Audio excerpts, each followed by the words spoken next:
to put in your car. But yeah, so some of the science that Bob's put forward just doesn't make sense. His whole thing with the whole thing with the element 115, which is weird, right? He said he had this piece of element 115, and then he gave it to George Knapp, and then George Knapp handed it over to Eric Davis. And do you know what the piece that he gave him ended up being? It was a piece of aerogel.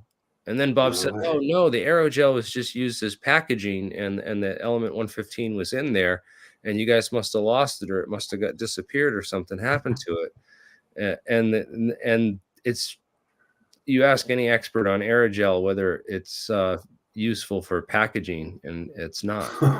Not exactly tough. It's not useful for. It's not good for packaging. You'd use styrofoam for packaging. That's what, I don't know. Anyways, yeah, the aerogel's cool, but and it's, maybe the secret link to this UFO thing, as we've talked about. If you caught the last 3 nights of UFO disclosure, catastrophic disclosure live. So yeah, it's been a wild ride. And hey, thanks Bernie for jumping on. And now we're streaming live also on Bernie's channel. Yeah, so the Project Outgrowth 1970, this guy who's involved with that, these guys, it looks like a very select number of people who've been involved with these programs that have handed them down over the years. And yeah, Bob Forward headed up a lot of these projects. And then, we talk about Joseph Weber with the Weber bars, that LIGO and the gravitational wave detector.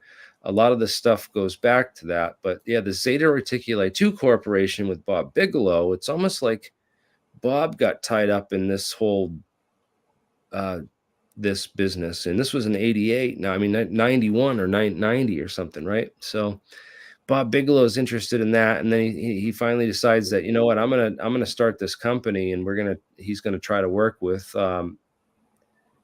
the was it Harry Reid? Yeah, he's working with Harry Reid, the senator down there, to basically push these laws, which will bring more of these programs, and he hopes to bring this stuff to his state, where his company, his new aerospace company, can pick up the contracts.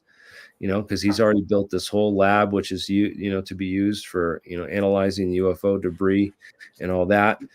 And I thought that it's just super super cool when you look into the whole history of that, because Bigelow tried to get his hands on this, and then Reid pushed this all through to try to force these programs out of the woodwork.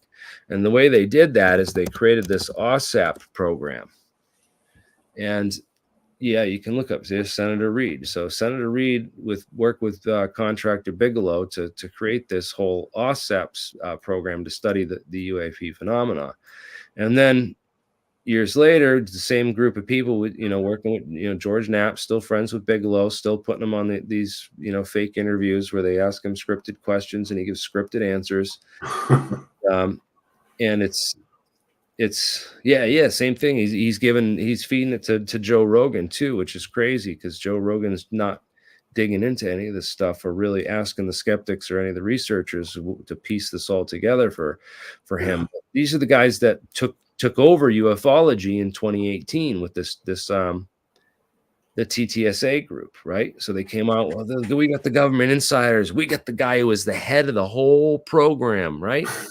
Louis Elizondo. Right? Yeah, very impressive. Lou Elizondo was the guy, remember Lou Elizondo on GQ? They put him on the cover of GQ magazine. I didn't know that. Tried to make him the next Austin Powers. Yeah, baby. It's interesting that how many, regarding Bigelow and that, how many of these very rich guys are into mysteries, esoterics, UFOs, spirituality. But then, yeah, it comes out he's into all that other stuff too, and they mix the programs with all that stuff too, because of Skinwalker Ranch, which Bigelow also owned. And yeah, so it's all come out that it's it's wrapped up in this one big mess of these same kind of characters and people that are pushing what I look at it is nothing but disinformation, because they're not talking about the scientists or the scientific work or the real legacy programs or the technologies that have come out of them, and some of them which are from this Star Wars SDI program, which are still suppressed today. So it's just we're never going to get anything from government, military, contractors, corporations. no, and the people that they put out in front of us, right? It turns out that they're just like these fake program. It's like the program that they created to try to get their own answers out of this stuff, and then they put this out as the real program to the public, which was really weird. And this counterintelligence guy in charge of it all, that's just the weirdest thing, is that why was Lou Elizondo picked to head that program, and then who was the quintessential theoretical physicist that I remember one of the early interviews, he claimed that the guy that brought him onto the program was a theoretical physicist. Well, where's that guy? Come on, Elizondo, like tell he exists in theory.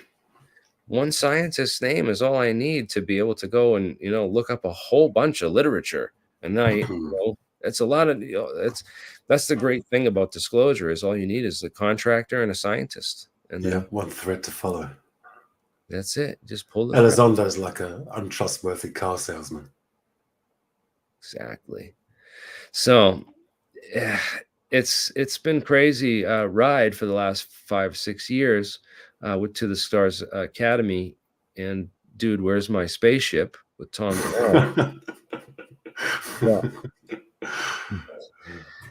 here we are, and the Senate hearings were focused on a lot of rubbish. I personally thought that I thought the Mexican hearings did better. In fact, Neil deGrasse Tyson said that as well. Like, he's, as a scientist, the Mexican hearings, the Mexican UFO hearings, and Jamie Maussan did better science than Jeremy Corbell and George Knapp did with their Element 115, and they didn't bring up any of that. They didn't bring Bob Lazar there. They didn't bring any science to the table. They brought trust me, bro, I got 45 friends that say this is real. Yeah, all the eye candy, fake bullshit. Right? I saw this thing, but I didn't really see it. Other people saw it, and they got the witnesses that they put out at the American hearing. I just thought of so many better people that I could have subpoenaed or could have put on a panel to present the case for UFOs and this all to the U.S. government, and I would have done a way better job. But as the scientists have spoken, the Jaime Maussan did a way better job, because he actually brought physical evidence to the hearings. Who cares? Didn't watch the Mexico hearings. He brought physical evidence. I was just the tiny body. Right, these tiny bodies. So which a lot of people are arguing that they're just they're frauds. They're manufactured things with it. They took a llama skull and some chicken bones and pieced this thing together. Then they show the evolution of some of them. The earlier ones were much worse than the later ones. But it's if that's indeed where these things came from, that's yet to be seen, because there's still people trying to debate this. Apparently, there's still people put out stuff on Twitter, and they're holding on to that these are real alien bodies and that they covered it up. But that's what the surprise. Neil deGrasse Tyson had to say about it. He said they did wow. Let's play the video. I'm gonna play this video because people are like they almost don't believe me that Neil said this, but he did. Tonight, a 4.5 billion-year-old cosmic rock about to land back on Earth. This spacecraft, which you see there, is carrying a sample of rocks and dust from an asteroid named Bennu. And it's entering Earth's atmosphere at a velocity of 36 times the speed of sound. The sample is going to land in this desolate section of the Utah desert. That's important because Bennu overall is an asteroid the size of the Empire State Building. It has a real chance of smashing into Earth in 159 years. If that actually happens, it would hit Earth with the force of 22 atomic bombs. So NASA is hoping that this sample that they've obtained could help them figure out a way to prevent an impact and learn a lot more, obviously, about asteroids. Up front now, astrophysicist Neil deGrasse Tyson. He is the head of the Hayden Planetarium, the host of Star Talk, and he just wrote his latest book, To Infinity and Beyond, A Journey of Cosmic Discovery. So, Neil, I relish all of our conversations. All right, I'm going to fast forward to the part where he's talking about the alien bodies. Infinity and beyond. This is right here. Fire, the way it used to be. So a Mexican journalist displayed bodies of two supposed non-human beings in Mexico, in front of the Congress in Mexico. Okay, each with three-fingered hands and elongated heads. Now, before we all mock the video, right? It's gotten a lot of mocking. It looks a lot like ET. But as I said, NASA just announced for the first time a director of research on UFOs. So they are taking this overall topic more seriously. What's your take on this? Well, first of all, I like what they did in Mexico. They had what they claimed are alien bodies, and they brought it out in front of their Congress. That's better than leaving them in a locked box and saying you and no one else can get to see them. So that's a start. But in science, a new truth, an objective truth, is only established when multiple labs can analyze whatever your claim is. When we brought rocks back from the moon, we distributed them to all the labs of the world. So everybody participated in that discovery.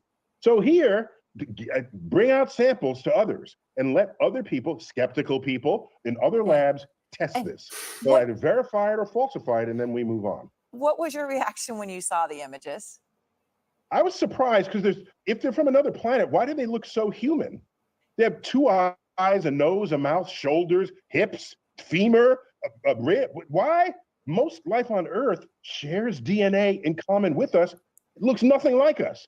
So how could it somebody? So that was my first thought.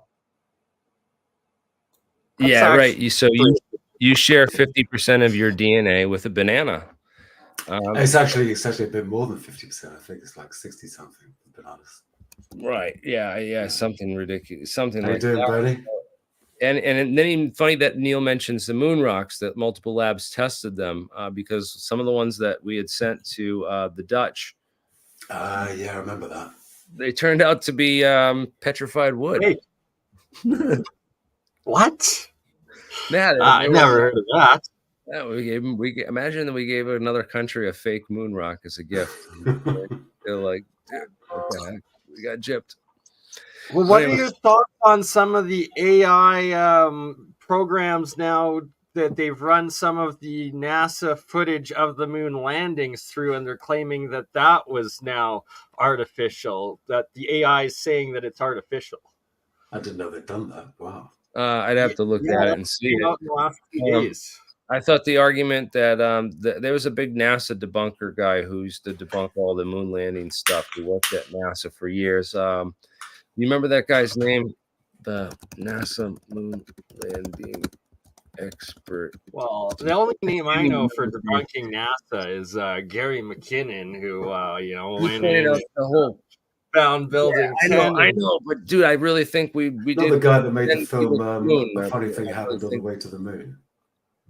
I think that we made it there. I don't buy the Van Allen radiation belt argument. You look at Van Allen, and he worked on the whole program that built the shielding for these modules. And also that radiation belt is pretty much a ring, isn't it? It's not a sphere, so you can just bypass it. So then the whole thing that this guy pointed out was the collimated light, that you need a light source 4 billion miles away, like the sun, in order to replicate it, because all the light's collimated. So my theory on it is that we went to the moon, but they also recorded it before going there, and then any time that they encountered like UFOs or something like that, they switched over to the pre-recorded footage. And that would be more difficult than a pure fake, surely. But have you guys heard or seen both like the missing radio transmissions from the Apollo missions where they switched over to like the private line, as well as there's these supposed leaked videos of when they actually encountered these quote unquote bogeys? Yeah, there's no proof of that. I think it was the medical line they used. There was no proof that those transmissions were, well, there was no history of provenance for what was available online. The weirdest thing to me has always been the expressions and the reactions of those scientists Yes, when they got right when back. they first come back, right? So Yeah, what's they it were called? like really sad, really Apollo 11's tense. first press conference, right? And these guys, you know, It's like they'd all just been beaten up. They were it's like just, they all got their asses beat, and yeah, it was pretty wild because, like, you'd think if you just came back from the moon, man, I'd be like, yeah, you'd I'm be stoked. boss, like Running on adrenaline, right? Yeah, like I'm the fucking man. Like here, yeah. we're gonna show you guys what's up. But these guys are Instead, like, it's like they're all on Valium. it's like it's like they gave us drugs and they sat in a sort of room in quarantine for 48 hours and told us we can't tell the public any of this. Yeah, And so this is what we have to tell them. And or we're gonna get freaking thrown in jail for the rest of our lives, and families killed. and our families killed and all kinds, dominated by the Earth, and at this relatively close. I haven't seen the post-flight analysis of the numbers. We had roughly half of our available oxygen supply remaining in the backpacks, and somewhat less. But the best stuff's in the Then- beginning. That's just so wordless.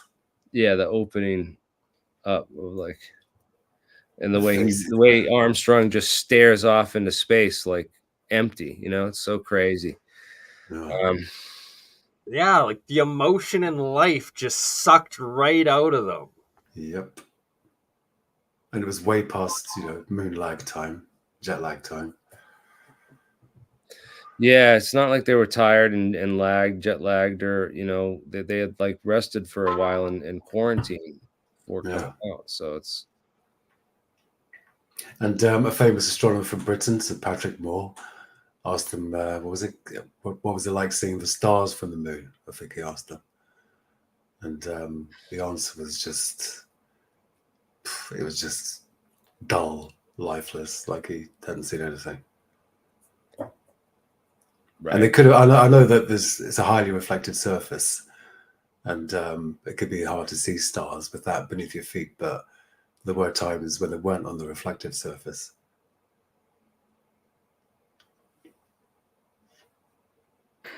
So that was our 70s, right? So we had throughout the 60s and 70s, they had this this fake space program that ran for the public, while a real space program ran behind the scenes. We know that much is true.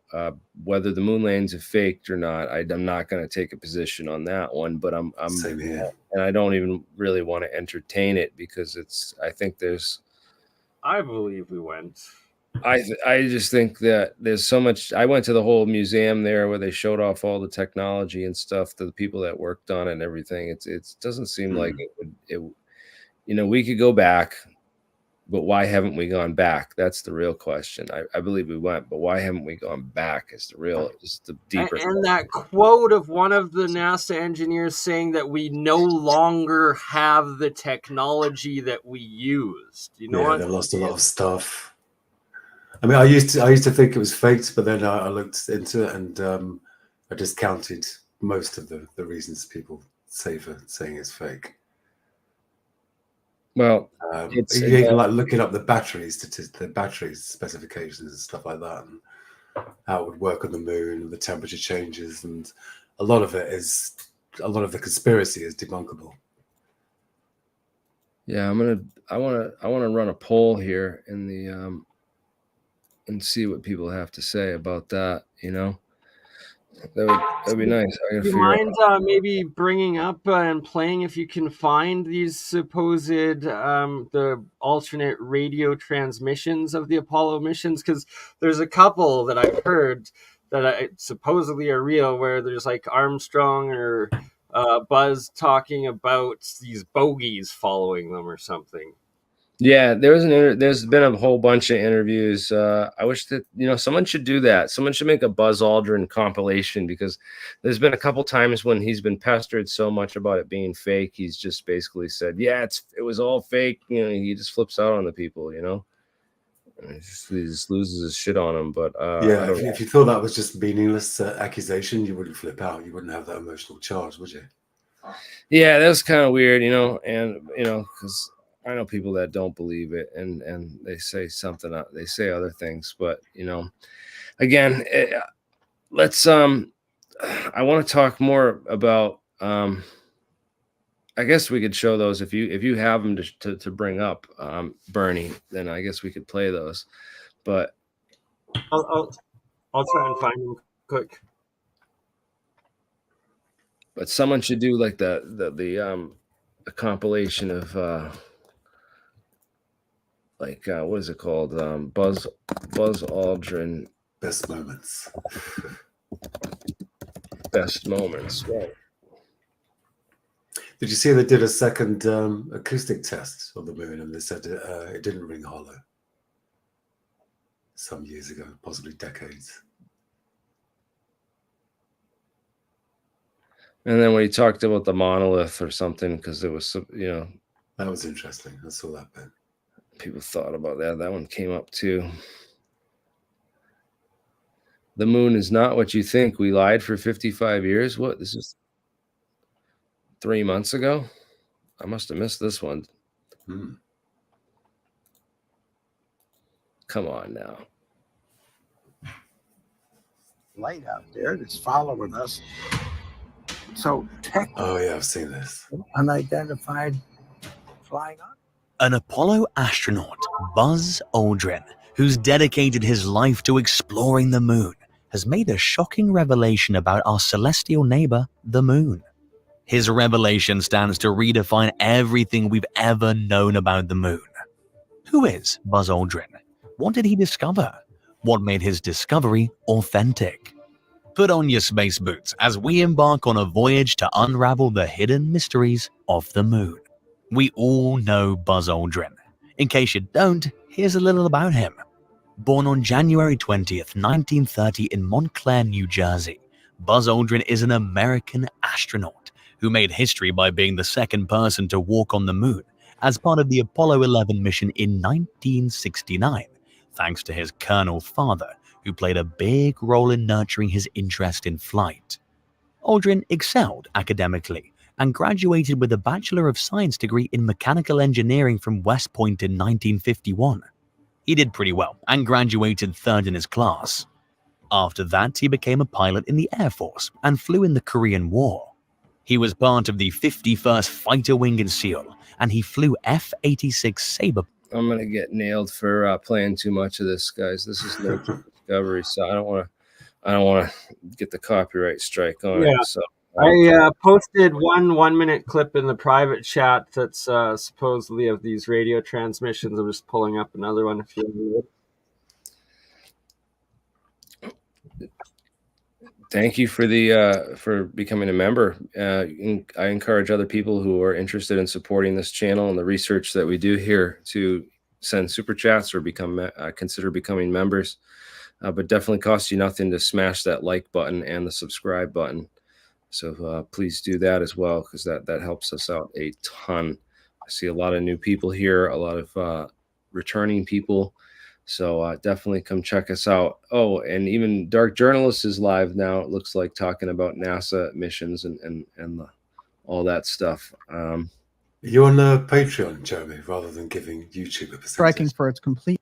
Am I on what? Patreon or something else, rather than giving YouTube a percentage? Is there another way to more directly contribute? I have Bitcoin wallets, so if you can ask for that, or you could do PayPal, Venmo, Cash App, that kind of stuff. So I do all those. If we desperately need to create Patreon accounts. I also have been lacking on that. Yeah, I had one before, and it was like they take a certain percentage too. And Gary, I'm not sure if you're aware. If you want to, you're able to restream this to your own channel if you like. There's a button in the top right. Share with your audience if you want to. Just if you want to get some of your own content for your time, we do appreciate you joining us, good sir. I appreciate you guys enormously. All right, see if you guys can see my comments on Dark Journalist's video, because I was banned there for a little while. I think he might have hopefully he reinstated me. I think he did. I wrote him an email and apologized to him for.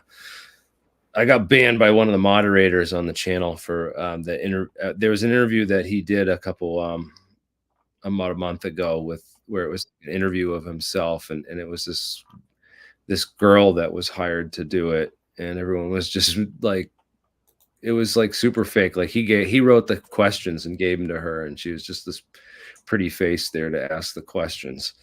And everyone was commenting about it, and I just cracked a couple too many jokes about it and got myself banned.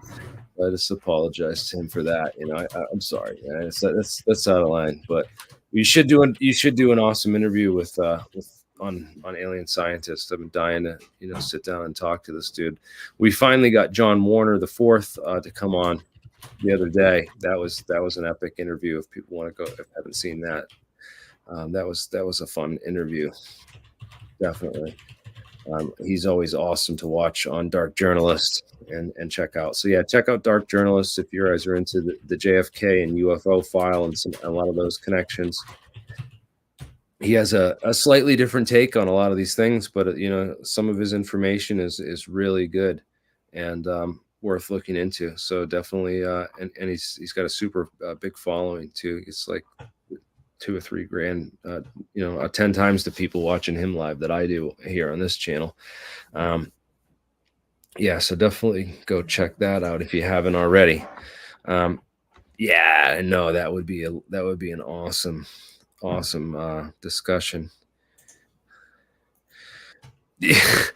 I know. He's a good dude though, and I'm glad that he reinstated my account and because I was banned on there after that for a while, but it wasn't him; it was his mod, and I may have deserved it, so apologize for that. But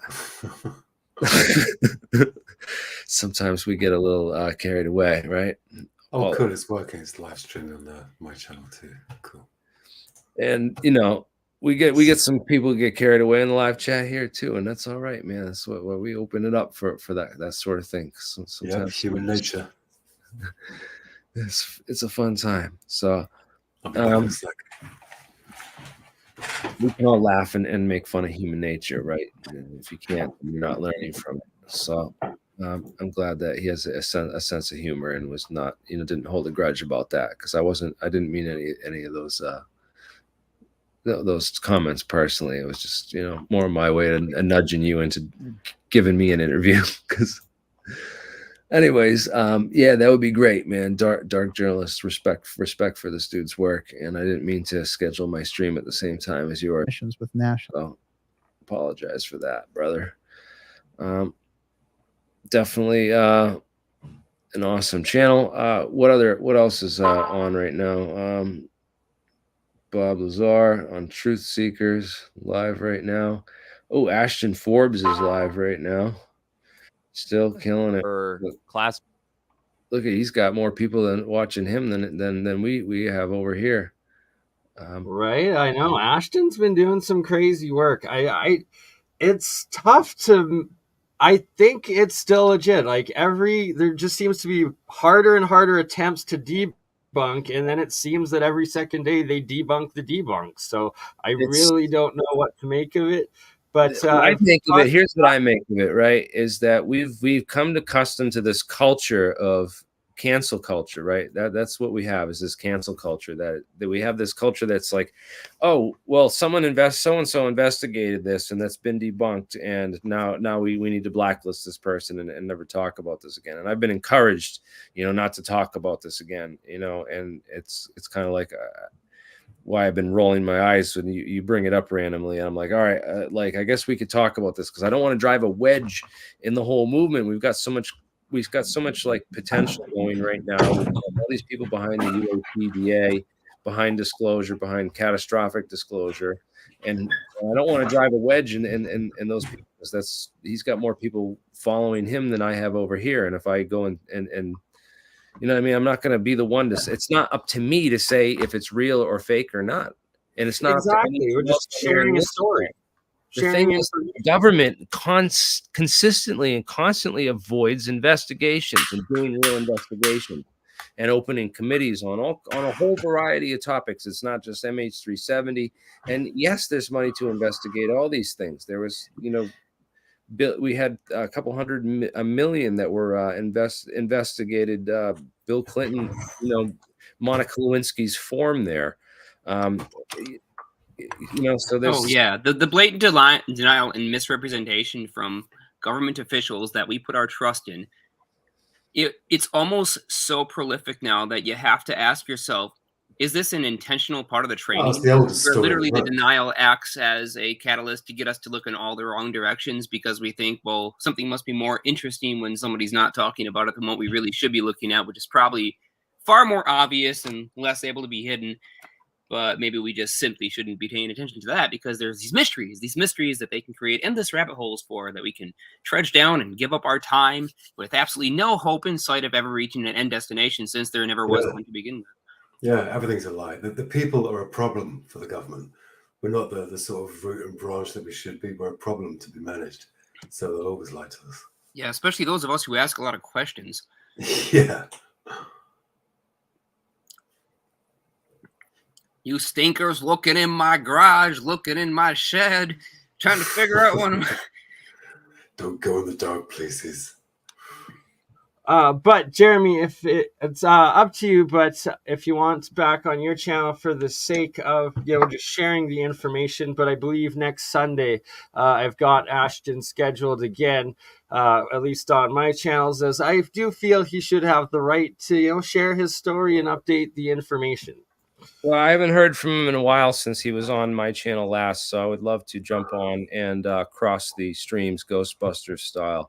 Absolutely. So I will confirm that with him then and let him know that you're down for the part. And it's next Sunday, not this Sunday, but next Sunday. And you folks in the back room, we see you. You're not being ignored. Just who are you discussing? About a minute here. Yeah, we see you guys. What's up? I'm gonna bring some more people on. Hopefully they don't drop anything too sensitive.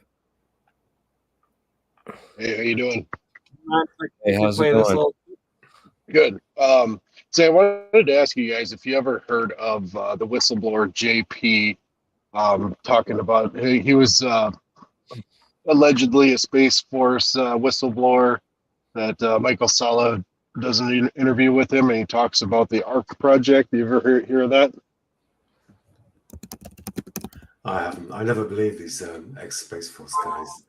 Yeah, you know what? Anything when Michael Sala touches is, I would just be very, very careful. He's a few times he's done some interesting reporting and stuff, but right. But I can give you something even more interesting with them, but there's like that 10 or 15% like real truth that somehow sneaks out through these. So could be one of those. Yeah. Well, okay. Here's can't find it. Here's how this relates. The private chat. That story kind of relates to me. See, that story basically came out in 2021, and I've had this phenomenon follow me around since '92. So 2 years ago, 2021, I decided to just get a night vision camera and some equipment and start recording this stuff because, you can only tell us a story till people say, well, prove it, So back then I recorded this thing I called it Astro Train, right? Because it looked like a flying cargo train in the sky, and it had this giant rectangular light bar on the bottom with these black windows in it. And as this thing was moving through the clear sky, it was actually spraying out a fog or some kind of gas around the entire craft, okay, as it was traveling through the sky. So after I saw that, I drew a picture down and, I posted it on YouTube, and I was trying to see if I could find more of the same type thing. Well, little after that, I heard this story about JP and how he was talking about how they're unearthing these things and finding them all around the world, and how they're starting to turn on. And And he was saying that this craft is non-human craft, and it's basically, they call it the Ark Project because it's basically an ark where he states that it has a bunch of plants and seeds and all sorts of other life forms in it. He was talking about it has pods in there and all sorts of weird stuff. And it's basically to save humanity and life itself, right? So what I found interesting is that when he said that they started turning on is basically the same time I recorded it. I recorded the same thing. And ever since then, the past 2 years, they've been popping up all around the world. And I made a compilation video of this same craft that I recorded. It looks exactly the same in every recording, all around the world. And like this last summer here, one was recorded in China, and it was actually sitting in the sky, like not moving.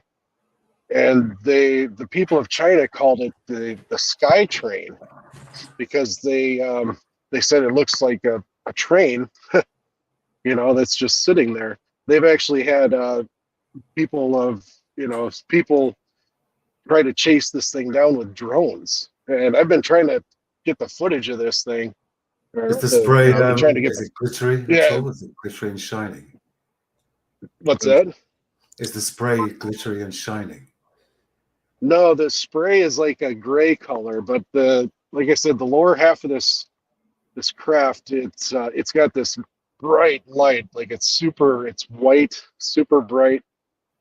It's basically like to see the windows, I had to squint my eyes because it was so bright. But the weird thing is I captured it on 2 cameras, and the one night vision camera turns out to be this purple color, while the cell phone camera looks like a dull gray color, and it doesn't even match the color when I saw. Changes color, so that's understandable. Do you happen to have so I've been videos accessible for us to load and play and share by chance? Yeah, of course. Just go to Sightings on 18 Wheels. One of the first, I think, 3 or 4 videos that pop up, you'll see it says Astro Train with pictures on there. You might want to mute the sound or the volume though, but this craft, it basically was like it looked like a elongated upside down T, where the light, it was actually wider than the craft itself that was on top of the light. And then as it got right in front of me, I could physically see the spray being sprayed around the craft as it was traveling through the sky. And the odd thing was the location of the spray was from you. Yeah, like I said, I could see the color of the spray. It was gray going through the white light. The top of the craft had like a glow to it. It was almost like a bluish glow.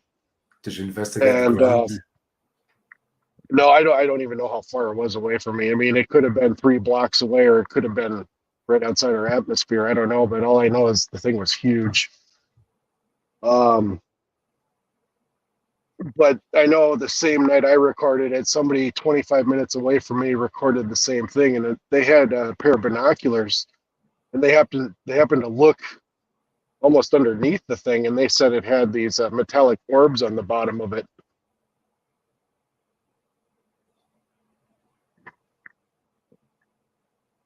I think, no, that's not the video. I'm sorry. It should be labeled.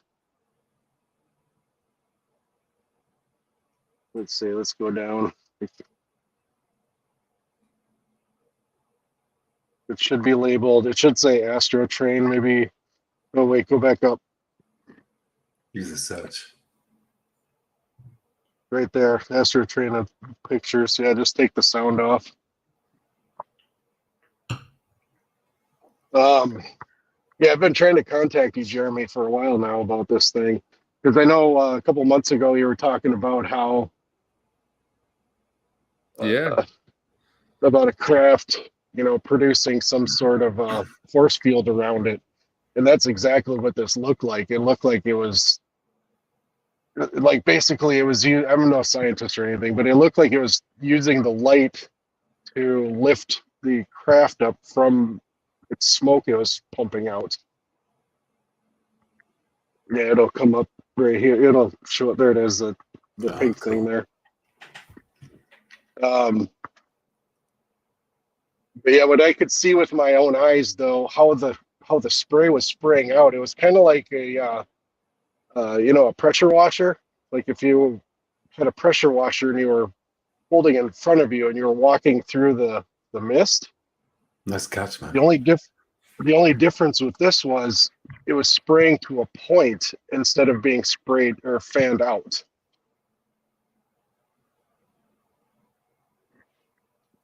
Oh, there was no, so it wasn't tapered. It was a straight line. Wow, that Right. is super interesting. The way that thing just slowly drifts through the air. Yeah. Yeah, and if you play it in slow motion, you can actually see the fog go around it, like it's kind of tumbling around it. Yeah, let's shoot back and take a look at that And real this is quick. this is the cell phone footage. Now you see how different it is between the cell phone camera and the night vision camera. What was And the what I night saw vision was- hardware? Yeah, it almost looks like a traveling wave at the surface now with the cell camera. Yeah, that's basically Like it not was a, basically not riding quite its frame it was synchronized basically traveling wave. riding its it was riding its own wave, basically. Yeah, it's really looking a lot kind of like that. And you can see that how it's fluttering right there. Now if Yeah, you that slow could it be down, zooming in. you can really plus see the. image quality. Now the crazy thing is all the other ones I put in the compilation video, they all look the exact same as my cell phone footage right here. They all have the fluttering effect. And then one of the videos, you can actually see where the light bar is actually white, and you can see the black windows inside the light. The fluttering It's effect super could be crazy. image artifacts. What was it like to the naked eye? It was like a metallic. Did it still have the Almost fluttering? looked like it looked like a DeLorean, right? That sat outside for like 40 years. It was kind of blackened, stainless steel looking, and it had these like vertical old black gunmetal. lines. And I Yeah, can't believe how yeah. continuous looking the night vision is. And so let's say this thing is, traveling wave, and we're looking at sort of, a frame difference in the low exposure time and lower light sensitivity for the cell cam footage, right? But we're looking at this other long exposure night vision. Well, the thing about the night vision cam is that it does an averaging function for all the photons hitting that high sensitivity screen that's looking It at a depends on longer the wavelength, hardware, right? though. Is it So, light amplification or is it infrared? What was the hardware for the night vision? bright light amplification, right? It's probably the V3. So what it basically means is that you have this thing called this ISO Well, function, which let's is ask how the much guy light what he was you're using. amplifying in your digital side, and you also have the shutter speed, which is how long your shutter is open versus the total amount of time it takes to measure a frame. So if you measure 1/30th of a second at 30 frames per second, then you have 100% shutter. And What with night vision hardware were you using? well, Then we'll actually know. yeah, that's a good question. I was using a Cyanix 720p color night vision camera, and then the camera was a Samsung. Right, have to look up the specs of that.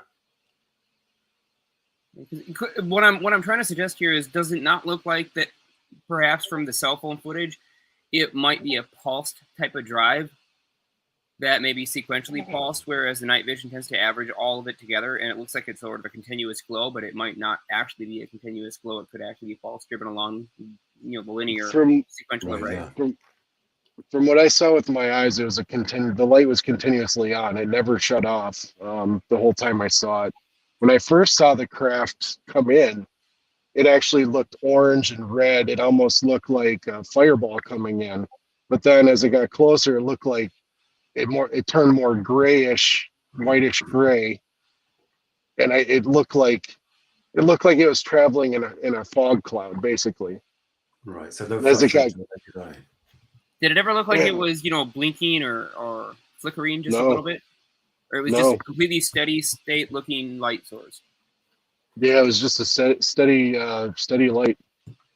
And Nice that catch, light, man. like I say, it was on the bottom of the thing. So in the cameras, it's hard to see the top half of the structure, but the structure was tall.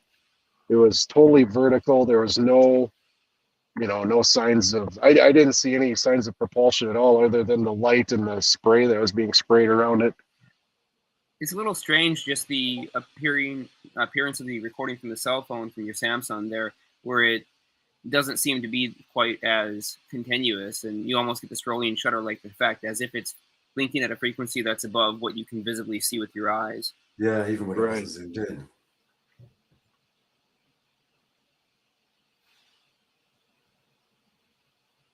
Yeah, and then there's another video I have on the channel too, where I wanted you to take a look at also, where it says UFO beaming a light down on the trees. Now Sounds like something good. Yeah, that video there, we could not see the beam as we recorded the craft go by, or whatever the light was.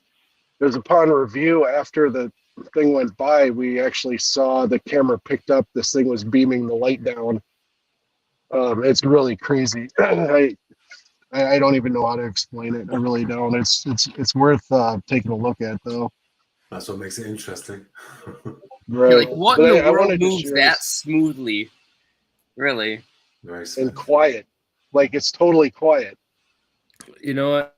I really can't wait until these things just start showing up in mass and just occupying all the skies and where it's undeniable. undeniable. I Now mean, go up. there's been a meteor shower the past 3 nights. I've been out looking at the stars, Yeah, the me first too. meteor shower. So I saw tons of Yeah. meteors, but I didn't see anything like that, man. That's wild. Yeah. Now scroll up to. There's one more I want to show you. Scroll up to towards the top. We're due There for a should be huge one in one. 2032. We're having a torrid Yes, mega that's- swarm. Okay, right there on the third one in.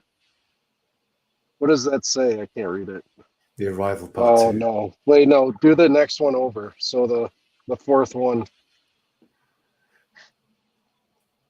The arrival Tim's No, wait, UFO. that's not it either. Where is it? Oh, shoot. That's not the one. That's the first part of it. Guys, you're watching Catastrophic Disclosure Live. I'm your host, Jeremy Riss, the alien scientist. We have Gary McKinnon, the NASA hacker, with us. We got Jeremiah Pop on, Bernie in the house. Okay. And It's the what's one, your name again? the And one where labeled. can we find you? I'm Game Veto too. It's the one with. Okay, it's the one on the left there with it says Gabber Beast. Shows UFO and yeah, that one. Or is that your name on Twitter too? Let's see if I can find you on there. My name's Twitter. I'm sightings on 18 wheels. Yeah, Is that sorry. not it? You guys got to keep on me in my Twitter inbox because it gets jammed up No, real that- quick. Guys, I got I'm to. Banned from Twitter. Hey, thank you. That's We got not the- another $10 super chat in from Gunama. Thank you for all you do, Jeremy. I'm really curious if you've covered the Wilson Davis memo and Ike Shannon notes in the past and your thoughts about it. It's just a secondhand record of a conversation, right? That Wilson Davis memo. I mean, I personally was not super impressed with that as evidence of a reverse engineering program. I pointed out that the whole history of Battelle and Marconi Aerospace with the Marconi Aerospace scientist death conspiracy that still hasn't been resolved, and a number of other suspicious scientists like Robert Sarbacher and John Elroy Center and a number of other scientists who have come and spoke about these supposed reverse engineering programs and stuff in the past, including Philip Corso. So there's other claims of this that go into way more evidence and detail than the Wilson Davis memo and that supposed link to this thing, which just goes to Eric Davis. He's a guy that has worked on a lot of these programs. He wrote a lot of those defense intelligence reference documents, reports, and stuff for the U.S. Department of Defense and stuff. But he, as far as access to those programs, yeah, he might know some stuff. But Yeah, it'd right be now, awesome if he it's said, true. she said. Right? It'd be awesome if it's true and if it's real. But you know what? I think that there's other avenues that we could look into that would blow that out of the water, because we know that it's hidden under one of these umbrella organizations that's not accessible by FOIA.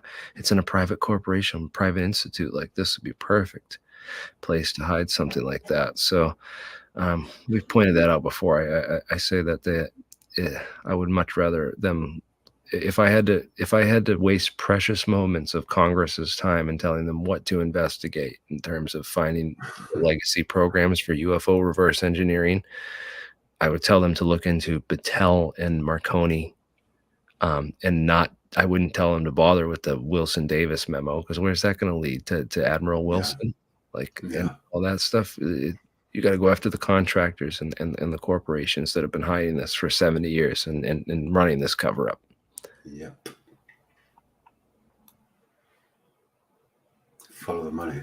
Man, there is so much to be desired when it comes down to tracking a comprehensive list of authority who had each of the samples that were originally credited with starting a lot of this research, to each of the individual scientists, the engineers who had come from what program, whether it was Battelle, whether it was Cambridge, whether it was from many of the other alternatives. But there is just this entire lack of history, and the fact that it's been so incredibly difficult to track it down, but we see this crap floating around in our skies. It's hard to believe that this many years after, we still don't have solid answers. They're really hanging on to that one. Yep. What fascinates me, Gary, is your testimony of finding that NASA image with the cylindrical craft, and that what we just even looked at, that Skytrain essentially also looked like these cylindrical crafts, and like the cigar-shaped crafts, and how they've been documented throughout history. And now all of a sudden there's zero talk about them in the official thing. It's just these Tic Tacs, which most likely are our own drones or whatnot, as opposed to these cylindrical and disc-shaped, the two of them, and usually it's the disc-shaped that are reported coming out of the cylindrical ones, that as motherships or something, but that they've been reported literally all the way back throughout, like time immemorial, pretty much. Yeah, and that's a really good point. A lot of the older sightings did include cigar-shaped craft, and they're far less common now. And the cigar-shaped craft were always much larger. At least with Tesla's missing documents, we actually do have a bit of the custody list. We know that it went to the Department of Alien Affairs, long before we had things like CIA or FBI thoroughly established. So at least we do know sort of what happened to that. We know that after that point, a lot of the files were paper files, at least in those crates. 2 of the 3 were transferred right back to Croatia and then redistributed. So, and then there was still this third crate that came up missing 30 years later, and that had to be an entire act of God through, I guess, some of Trump's family members. So we do have a history of the custody for these documents, but we have far less information about what we have far more data points on, which are these crafts. How the technology came about, who developed it, where the funding went, why we are missing trillions of dollars in programs that have no accountability whatsoever still to this day, and regardless of how much we look into it, we still can't find answers. It just seems crazy. And the government investigates itself and finds that, no, we don't know what's going on, and we have no idea. It's just a continuous circle jerk on the American public at our expense. So it's terrible what's going on, guys. Hey, guess what? It's getting late here for me, so I gotta dip out and end this stream on my end. Bernie, if you want to keep this going, yeah, sure. Gary, Jeremiah, if you guys got one discussion in the background, I've been waiting to be patiently let in for a while. So. Oh yeah, lose one, Jeremy. Hey. How's it going, Jeremy? It is going well. It's been a great stream. It's so. Dude, you look like a total freaking agent with those glasses. I swear. I know. I was going for a bit of a Neo look, but I realized I've got the flip side a bit of an agent. Oh, you pulled off the Neo look. I'd say that. Yeah, I didn't get fully decked out, but I try. But hey, well, if Jeremy's right, then talking about these things is rather catastrophic for their side, at least, and for the rest of us, it's just something that we've been talking about for decades now. So right. Except when they decide to kill your family and friends, and then it's a bit of a stick in the chest. But hey, I've got a question for you, Gary. Why is it that the anonymous hackers would wear Guy Fawkes masks? And I'm not talking about the symbolism with Guy Fawkes.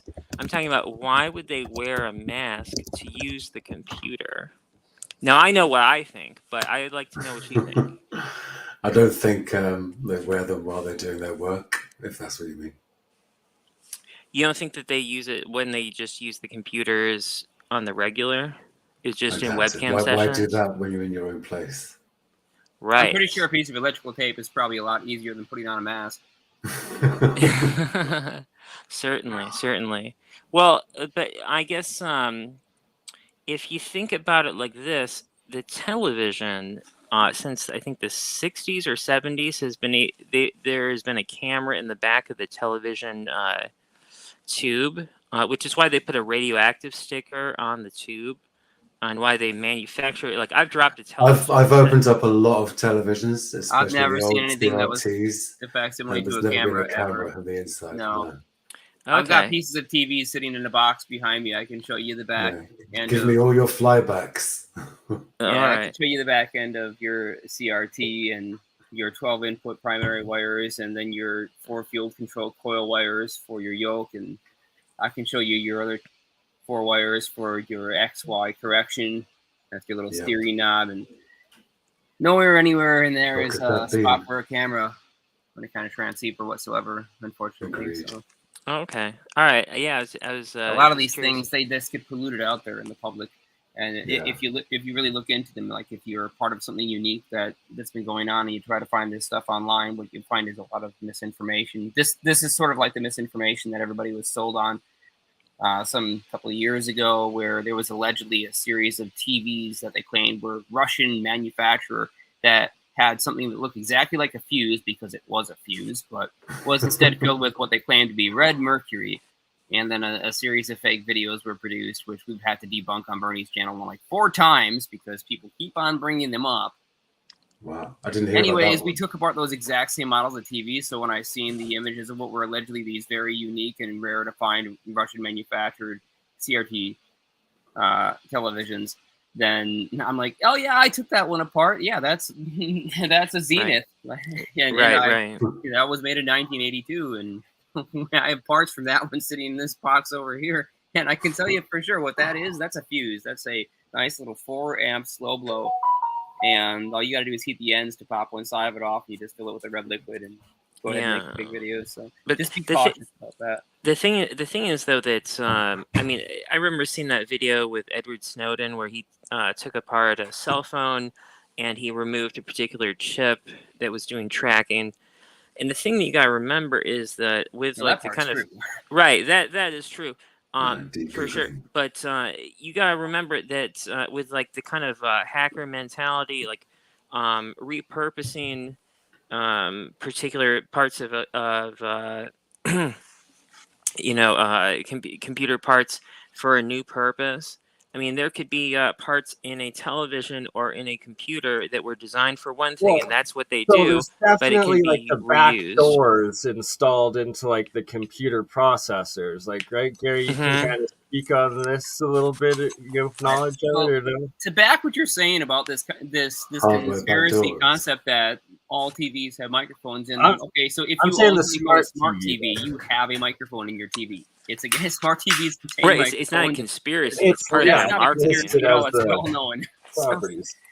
That's a built-in function, even if you don't have direct access to it and you can't use voice to text or anything else. Those parts are added because they cost a little about 3 freaking cents, and we found condenser microphones on a lot of there are plenty of people on YouTube that have run like Wireshark over the Ethernet, watching what your television transmits and stuff, and like they've done with Alexa. All right, if you want the really fascinating conspiracy stuff, that sounds really interesting. The interesting part would be something like this. Let's consider that you have a device that literally doesn't have a microphone in it, or you have a microphone that's completely disabled. Would you ever consider that it could be possible to use tiny little integrated pings from both your Wi-Fi router and from your cell phone and from your 3G, 4G, and 5G networks to profile based on pingback time the entirety of your room and all objects that are moving in it based on the refractive index and one simple set of triangulated receivers.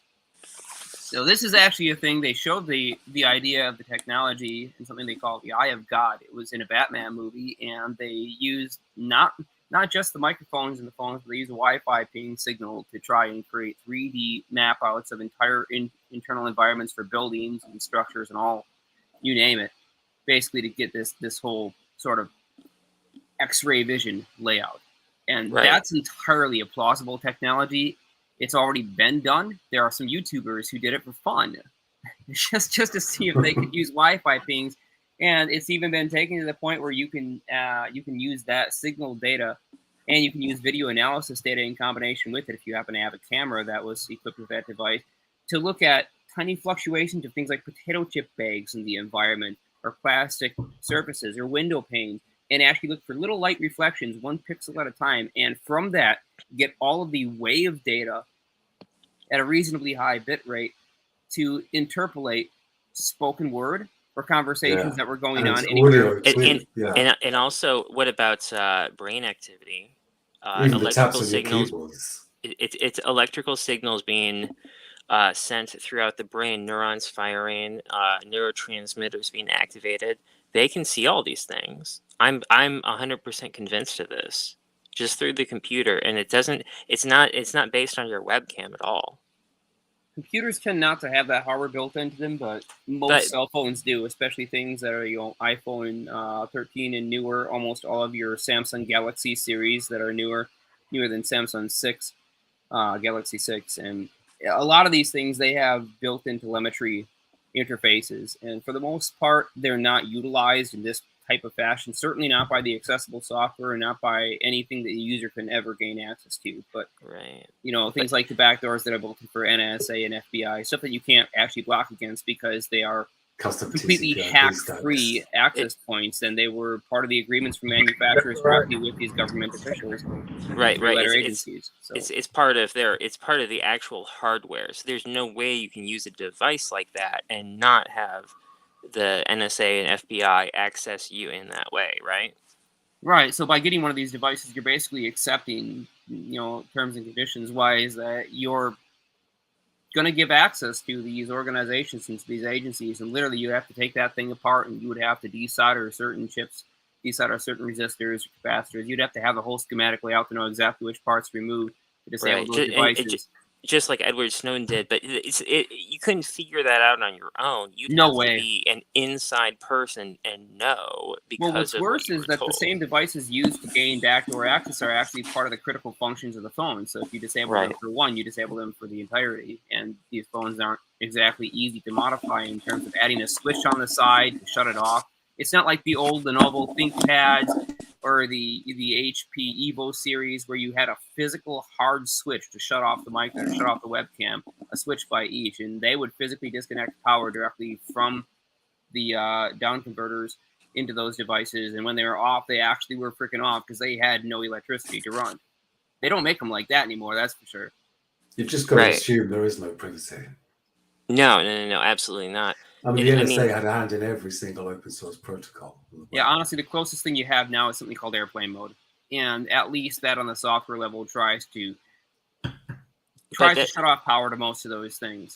The thing is that's just based on that. Here we're just talking about technology. We're just talking about smartphones and laptops maybe. And there are ways for them to track you without technology. I mean, look at COVID. Novid, or what? Sorry, I didn't mean to use that word. Convid. I'll use it. Convid. Yeah, that Convid thing that happened. When they forced everybody to get a Convid test, that they sent in your data, your sample to a place that's analyzed that, and they were able to figure out your DNA resonant frequency from all of those samples. Now, if you never took a convid test, you'd be fine. I happen to have, unfortunately, been on probation during that time, so my probation officer made me do it. So I had no option. But thankfully, that was all done with, and I got no record and all that stuff. But I'm not nowadays, a microbiologist, but I'd assume that everyone's DNA has the same resonant frequency since it'd be made from the same material. Well, from what I've read is that every person has their own unique DNA resonant frequency. So if they want to, so once they have that frequency, they can just dial in to like turn up your frequency and look through your eyes. I think there's a lot of information out there that's meant to create fear. Sure, yeah, that's possible. It's possible. I mean, well, that definitely happens. Yeah, but I've had personal experiences that tell me that that's true.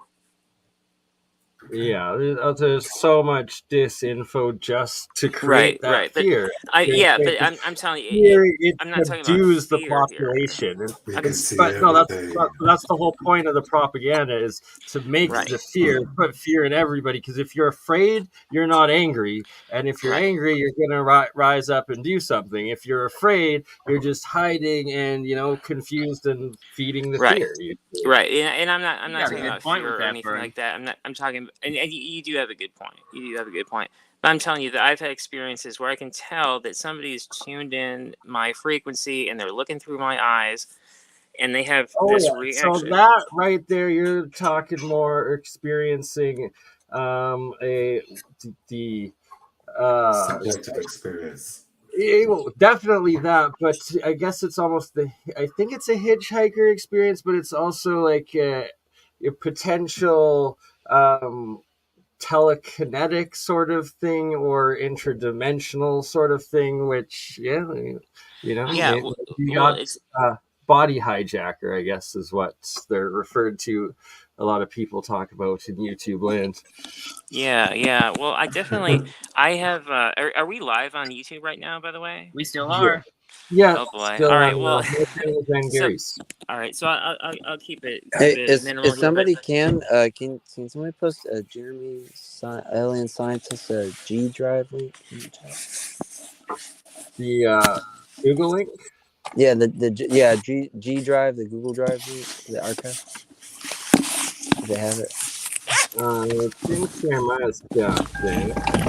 I don't have it handy. I have the one to our main drive, but we haven't been really sharing that. I believe there's a more public version of it that we have been sharing access to. We had a bunch of people come in and they came out of nowhere and they deleted a huge number of files, so we had to really lock it down. Well, okay, Jeremiah, I'll just ask you for the main one through phone. Okay. Yeah, that I'm gonna have to get that to you. Not immediately. I have to get him to actually approve it now. So okay. I took off. I took off as partially managing that one, and because I had submitted my files years ago, and it's been pretty much up to Darren now. He's taking care of all of that. Okay. Well, when you can, just send it through the number through the text, and I'll do some start researching and stuff. Yep. Taryn's been pretty busy lately, but I can try to get him to get you on there. He'll have to approve you. Otherwise, there should be a backup version floating around that's made public. It doesn't affect our primary database. Okay, but just whichever link or whichever. So. Hey man, it's good to hear your voice. We haven't talked in a while. Who's this? What's your name? Jeremy Godoy. Oh, Godoy. Yeah. Good to hear from you, man. Good to hear from you. Yeah, I've been busy, man. I've been trying to get things done for finance. So yeah, heck Jeremy yeah, W and Jeremy G. Trying to join too. Well, I gotta read. I can see that even G is up late in the audience too. Oh yeah. Nice. What? So hey, the last. I just got on the road. Sorry about that. Okay. No worries. So, game that 18-wheel disclosure, what the channel was. So yeah, if you guys don't mind, I'm just quickly gonna play the astronaut audio of the UFOs during the Apollo mission. That this supposedly is. Supposedly being the key word. So exactly, right? Supposedly. Is this that audio clip that was allegedly picked up by ham radio operators? Yeah. That's another one. I've got that loaded that I can also play. All right, well, this one. Let's start with that. Oh no, this is from the medical channel, apparently. Don't worry. Yeah. Continue your program. Oh boy, it's really something that was fantastic here. You couldn't ever imagine this. Roger, we know about that. Could you go the other way? Go back the other way. Well, that's kind of rich. Pretty spectacular. God. What is that We there? could do some AI voice analysis on this. That's what the hell is that? No, tango. It's kind of what? Roger, we got it. We marked it. Lose communication. Bravo Tango. Bravo Tango. Start Jezebel. Yeah. But this is unbelievable. Something's rubbing me really wrong about that audio. As a music producer, as an audio engineer, as a guy who's done a lot of live shows, that audio is really off. Yeah. Frequencies weren't right. Interlacing wasn't right. Timing wasn't right. Tonality, just there was something really off about it. It's got that, what I guess it'd be sort of like the uncanny valley for sound, if you will. Oh yeah, sure. And there's no It's really off about that proven though. tapes. Yeah, I don't know if that I've heard that one before. There's a longer one that I'll try to get organized for the next episode, and also Apollo 20. Have you guys seen that? Yeah, it's The bullshit. supposed that's bullshit shit. Because there's some other Augie or something, some YouTuber that claims that same ship you can go on to like Google Moon, and there's like coordinates for it. So it's like, Are you talking about the video that shows the woman's yeah, corpse? you got it. That's been totally disproven. There's a Yeah, part you're of it that talking uses some about, graphics that came from a cover of a site. Yeah, just look at the audience response. Yeah, Too. Like yeah. everybody's bullshit meters were going off hardcore on that one. It's pretty much unanimous across the board. There you go. Have you guys seen? Have Yeah, you guys music seen producer, that? okay, it's also something that we did. Have you guys Gary seen that McKinnon. YouTube channel where it's the Got over guy 100 from tracks. Finland? He's got the name that's really impossible to pronounce, but he does all the stuff about. He talks about how the moon map, or it's something like the Google Mars map, is really. I don't know. I know who you're talking about. Shit. Yeah. Shoot, I just saw him the other. John Lear was a fan of his actually, and they fought at one time, and then were buddies again. Oh, this guy's pretty new. He's actually over in England. The guy you're talking about. Oh, really? But he's got a Finnish name. It's Oh, he does? Actually, yeah. I haven't looked it up in a while, but he talks about cycles of history, about about how like maybe there's like this 400-year loop that we're in. He talks about actual about how instead of being in the year 2000, we're actually in the year 1000 because the Catholic Church added 1,000 years. I don't know who that would be. And the guy's new. He films the moon a lot, you say? Or? Yeah, well, no, he does these YouTube videos about the moon. Gosh, it's gonna come to me in a second So here. not The guy I'm thinking of, you'll never see his face. And Gary McKinnon knows who the guy I'm talking about because he's a fan of Gary McKinnon. John Leonard Wilson. Yes, John Lenore Walson's the guy I'm thinking of. Yep, you got it. He put. Remember when he went to John Lear's house and gave John that $10,000 freaking telescope? That was cool, man.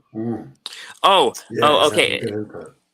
All right, I'm about to have it for you here. I just remembered the keyword.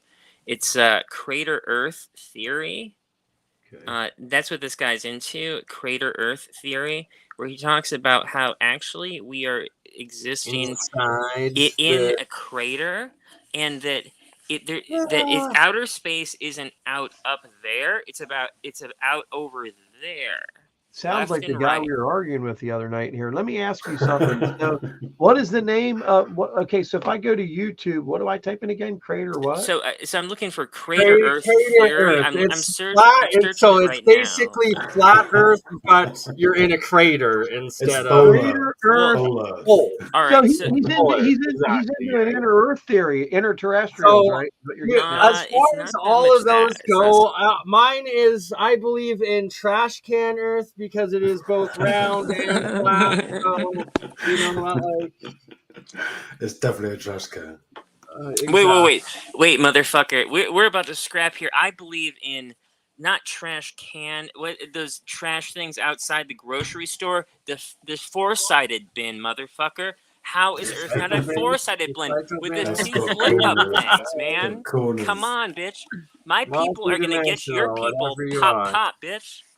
Yeah, if somebody starts to say that kind of stuff, you gotta seriously be like, if that's the kind of crap that you were dealing with, Jeremy, that is some seriously next level stuff that none of us want to be any part of, right? Hey, oh, nobody wants a part of what I've there's other been exposed channels to. for That's for debating sure. the shape of the Earth. Here we're just try to avoid that because in the end, it all just comes down to a trash can. Right. Yeah, by the way, And I whether think the audience it's has voted lit, pretty well and dismantled that entire audio clip that we just listened to about what sounded like a completely scripted bit of totally moon scripted. to Earth communication. So they pointed out, one, you have a major delay between communications from Earth to Moon. There's no reason that in an original audio clip it should have been sliced out to act as Good point.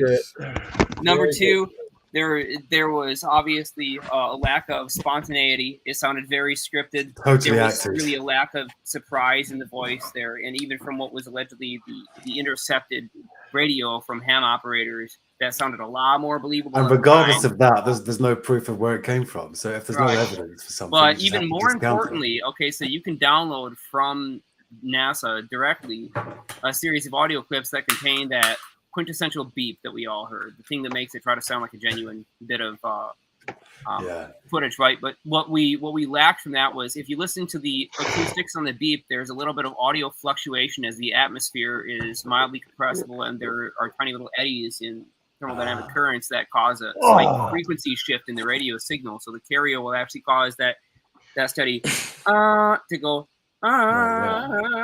it'll fluctuate a little bit, sort of like a vibrato from an opera singer, and you'll hear that in the beat. So it has an It's audio not as like a signature. continuous tone, right? We didn't hear that cool. in the voices. They were completely nice and smooth, no audio drift whatsoever, no fluctuations through the atmospheric transit. So that, I think, was the uncanny valley for me as a radio operator. It just didn't come through. And like I said, as a guy who's done a lot with the music industry and in music production and stuff like that, we didn't hear that right away. And I finally figured out that was the thing that was missing. It was the same audio fluctuation that I know was supposed to be there from atmospheric transmit. Nice one. You've got the ear, man. The sensitive ear. Well, the audience figured this out. I mean, there's like that. There's I know what I message wanna after talk about real message of quick. everybody else just tearing this thing to shreds. So I have to say, let's go with the masses here. I got something I want to talk about, and everybody, I'm sure the people in here agree to talk about this for a second. Bernie, man, what is up with those carvings? That guy's coming on your channel. Is he trying to say they're alien carvings, right? I mean, that shit's worth billions if it's real, right? I mean, well, come on, what's going on, bro? Bernie? I think he's offline. Sorry, I'm just on the phone. I'll be right back. My bad. Oh, okay. Do you guys know what I'm talking about? The guy that has those carvings and glow in the dark and shit that are on his Oh, channel? I know who you're talking about. Yeah, the guy that's been on now. Yeah, Bernie's you were channel on the other several night times. talking about. I mean, dude, what do you think? I mean, come on, man. If that shit was real, That guy bro. paid a lot of money for a bunch of fakes, in my opinion. Well, that's what I think too. He said that he put $500,000 into them so far, and that he can't go and see the stuff directly because the drug cartel wants him to come over because they know how much money he has, and they're just going to kidnap him and shit because he spent so much on it. And I was thinking they're probably behind it. But what do you think, dude? When they put the glow in the dark black light on there, and then all of a sudden the stuff comes back and it's just glowing like crazy. How the fuck would he do all that I shit? think I've seen a lot of artifacts, and what I looked at when I looked at that, my first thought was, gee, that looks exactly like modern stuff that we've been developing in the last 15 years. And yeah, the load like time the crystal and heads the and color, shit, the they're luminescence is aliens. pretty much fucking flat on identical to precisely modern materials and glow in the dark paints So, that can be embedded but as powders. there's a few things about that though, like with Mike's stuff at Alien Carvings there, that I really want to go down to Mexico and actually check the place out, because there's actually a site that they've dug out, these giant caves that have the identical elongated, like identical craftsmanship, identical artists, underground caves that they're videoed pulling them all out of and excavating them out of. So it's like I really want to go check that out. And then he's willing to give us samples of his materials to get tested, because that's how I know that DNA on the Alien one Carvings rock. isn't There's lying. no way. Alien Carvings for sure. That guy that's actually supporting and posting these videos, I know he's not lying. He genuinely offered it straight up. He believes he said he spent $500,000 so far this past year, and that the drug cartels are going to kidnap him if he goes to the place where the shit is, because they know how much money he has. I got an idea. Do you believe this stuff for real? I mean, it's an incredible story, right? I don't believe that it is what he thinks it is, but I believe that it is, that he thinks it's genuinely exactly what he's saying. So you think it's something modern? I'm not sold on it. He is, and he's offered us direct samples of these high value artifacts that apparently he paid a bunch of money for, just for us to analyze them, because he wants to be basically, tested out on this. He wants somebody to verify whether he spent a huge amount of money on something that was a dud, or whether these are actually likely to be the real deal. I gotta ask this question. Super chat. Hold on though. What does Gary think about an ET presence on Earth? They're here. Yeah. I can't believe Gary McKinnon's here. That's fucking great. Yeah. I've met him for sure. Gary, I've been watching you on TV on and off for the past 20 years, pissing the government off. Right? Haven't we Pissing all? me off seeing my face on TV too much. Very That's why I smart stopped guy. watching television. I'll never forget when Gary- when television used to be good, it sucks now. They used Gary, to have some really good UFO programs on, but Jim Mars outed them years ago. Jim Mars had proof of the Roswell alien ghost, and they've had it on film, and the Discovery Channel refused to let them show it. It's a great story if you ever listen to it. The Roswell alien ghost, man, by Jim Mars. Jim's dead now. And they filmed this thing walking around. It literally was an alien ghost that was walking around where the Roswell Army Hospital used to be, that died in there. And they would go in and film it. The people said this place is haunted. There was this perfect green alien walking in through the place one night. And Jim Mars is like, oh my God, we have proof of ghosts and aliens right here. This is incredible and all this stuff. And the Discovery Channel owned the footage. Since they own the footage, they buried it and they'll never show it. I can pull the film up. I thought the Discovery Channel loved light entertainment. Yeah. And this one guy was on there, Chris Bledsoe, whether you believe him or not, I used to think he was a total fraud, right? But check this out. Chris Bledsoe was led to be a fraud by me, because when the Discovery Channel did his lie detector test, they just said he was a total liar. He didn't pass anything he said, blah, blah, blah, blah, blah, Lie blah, detector right? tests which aren't admissible in court because they're so fucking unreliable. Yeah, they set him up. They set him up because, dude, there's been so many people that have been with this guy now, and all these orbs show up, and like if you have cancer or something, it goes away. It heals people. It's crazy because they're saying that some of these orbs are healing and all this shit.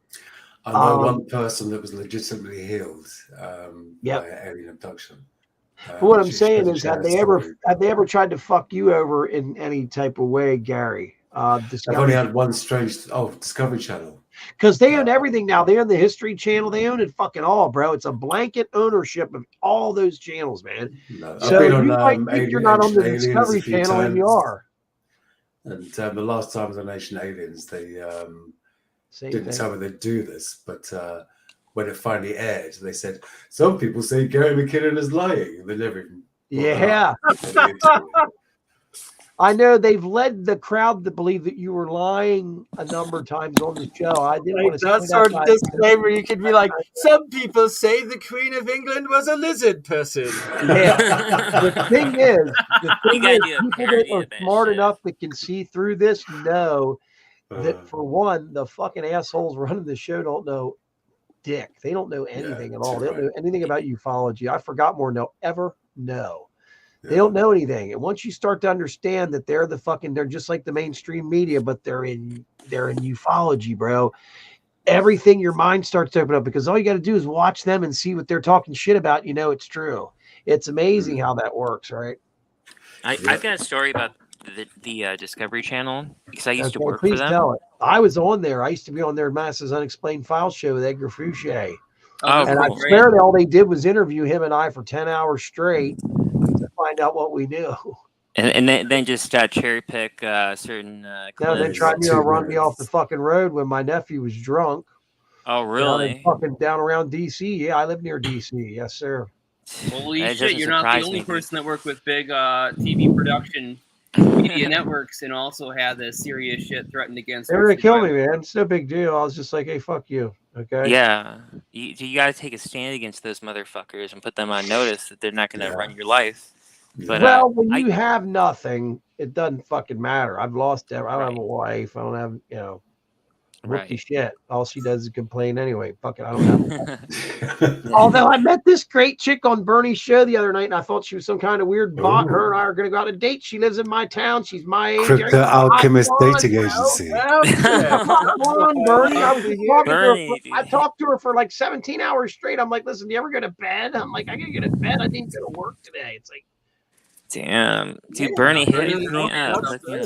I thought she was a bot. I'm like, listen, there's no way you're real. There's no way you're from York, Pennsylvania. There's just no fucking way. And then she sent me your phone number on your show, and I called, and I was like, oh my God, you are real.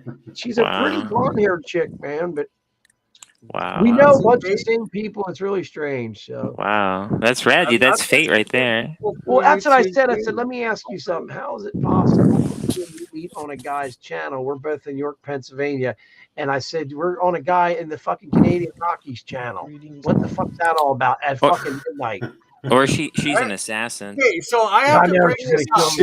I've also actually met people from like Calgary, where I live, that have like given me actually like day jobs, like some work and stuff off of YouTube too. And it's like, then I go in and I look at my numbers, and it's like they claim there's like, oh, only 2 people ever watching from this city, or 2 people from this city, and it's like really there's hundreds, like, or thousands all over. It's just ridiculous, the censorship. Bernie, you're so shadow banned because you're with Jeremy now. Here's what's up.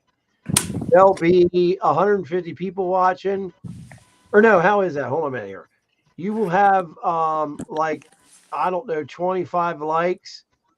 And how does that work? Press the like button. I forget what the correlation is. Hold on. But you know what? I've worked in internet marketing since 2014, my own company. And your likes, your click-through rate is generally about 5%. So it's totally you'll have more likes. 5%. Wow, crazy. Yeah, you'll have more likes than people that have seen your show. It'll have like 10 views, but you'll have 50 likes. That's one of the things. I saw that on your fucking show. I'm like, he's fucking shadow banned, man. What did you do? It's got to be Jeremy. You share 65% of your DNA with a banana. It's got to be Jeremy. Yeah, it's got to be 98.7. Hey, let me show you my Discovery Channel story here. So. Oh yeah. All right, so check this out. So I worked on a lot of Discovery Channel shows. Monster Garage, Biker Build Off, my big show. Yeah. He's a friend of mine. So, old friend of mine. But I worked on this show called Deadliest Catch. Which was like, it's the fucking goddamn crab show. That was like one of the I've big got shows Bering Sea Gold on right now. Have you ever worked on that show? I haven't. My friends have though. For sure. Okay, I'm sorry. But so I worked on the TV show, and then I also so on the TV show I did I worked on the pre-production. I bought all of the camera equipment for the show, and I signed multi-million-dollar checks and stuff, and I designed all of the waterproof housings for all of like the 8 boats. Yeah, for handling that massive, like extremely like all the salt water and just salt water and ice and stuff. It was really brutal. Like I worked with this guy who. Can I ask you what years you did this? Oh, this was like 10 years ago. So Okay, you were back when Keith Coburn and all them were young and shit. yeah, exactly. Okay. Yeah, I Keith, know a couple of those guys actually, but go ahead. Dude, they're great people, man. A lot of good people, man, I out knew there. Keith But long before he was on that show. But go ahead. yeah, he's got a It's not a temper, good man, thing, boy. But yeah. So one day I was out in Alaska in Dutch Harbor, and the boats had just shipped off, and I was working on the island for this period of time.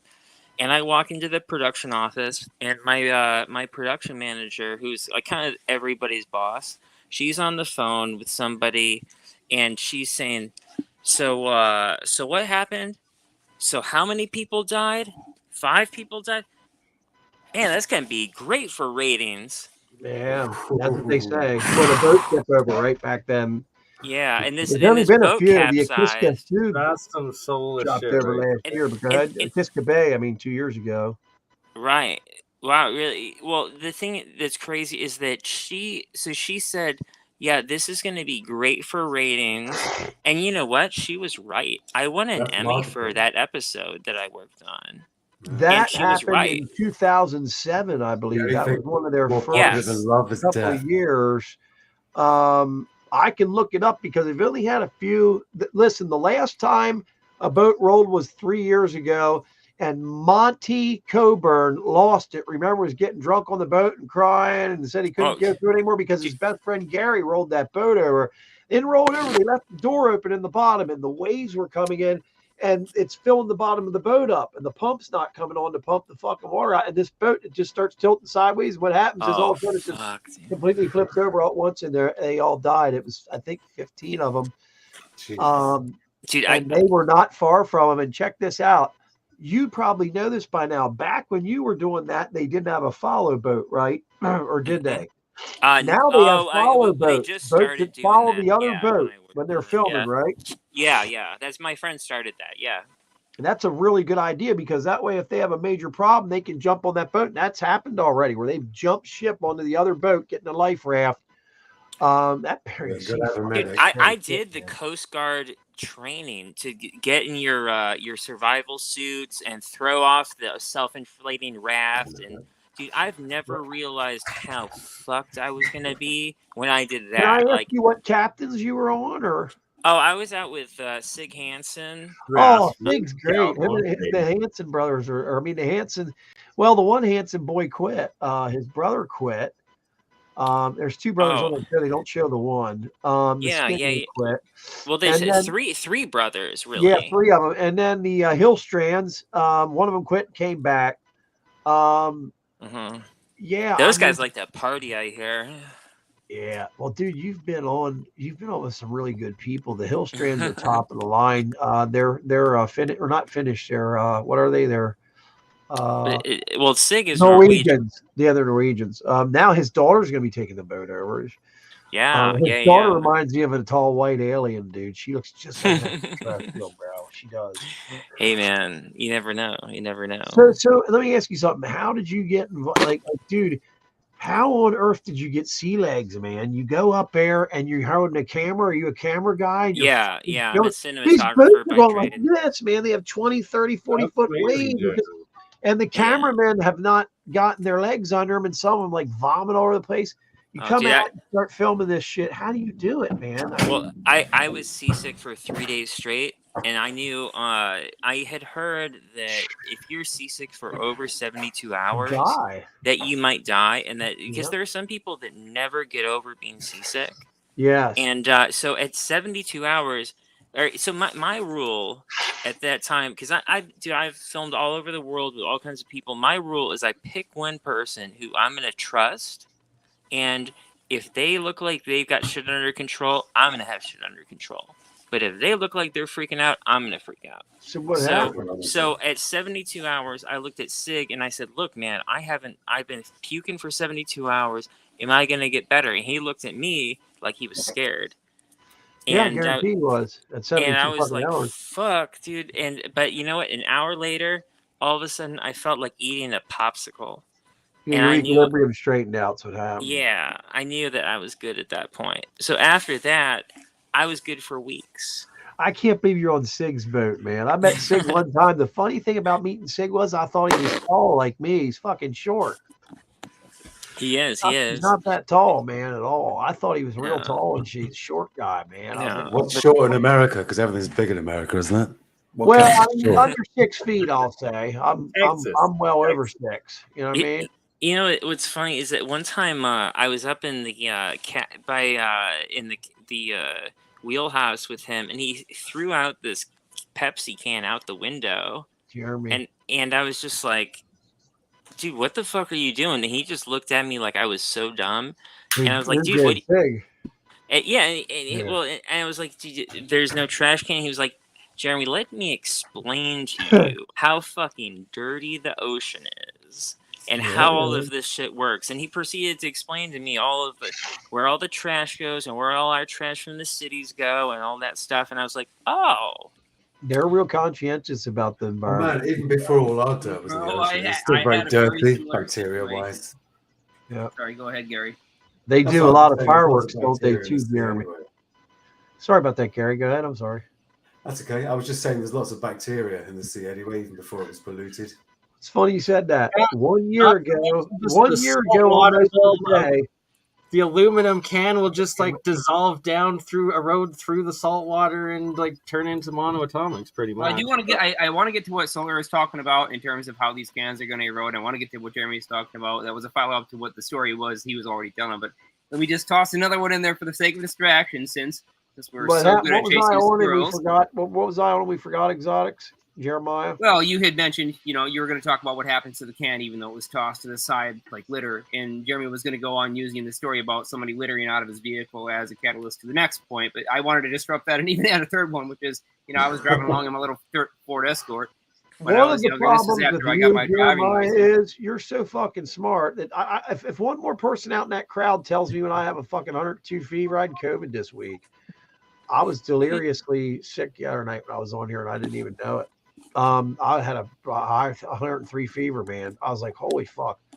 So anyways, if one more person in the crowd talks shit, I'm just going to start blocking them on the fucking thing. They were saying that I'm drunk and shit. And I'm dressed. They said that I was sitting here guzzling a fucking fifth of Jack Daniels. It was a fucking bottle of soda. Like, look how much Jack Daniels that guy's fucking the same trolls said that these people don't even drink. Dude, the same trolls said that that Jeremy Riss, alien scientist, was high as hell, and I'm sure they talk trash about me too. And some guy was like, "Yeah, music I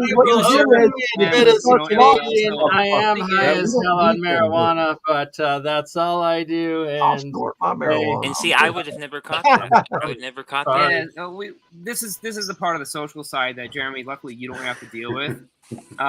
You're cognitively not wasting any time trying to process or analyze that stuff that we kind of notice, because each of us, we have our own PR campaign.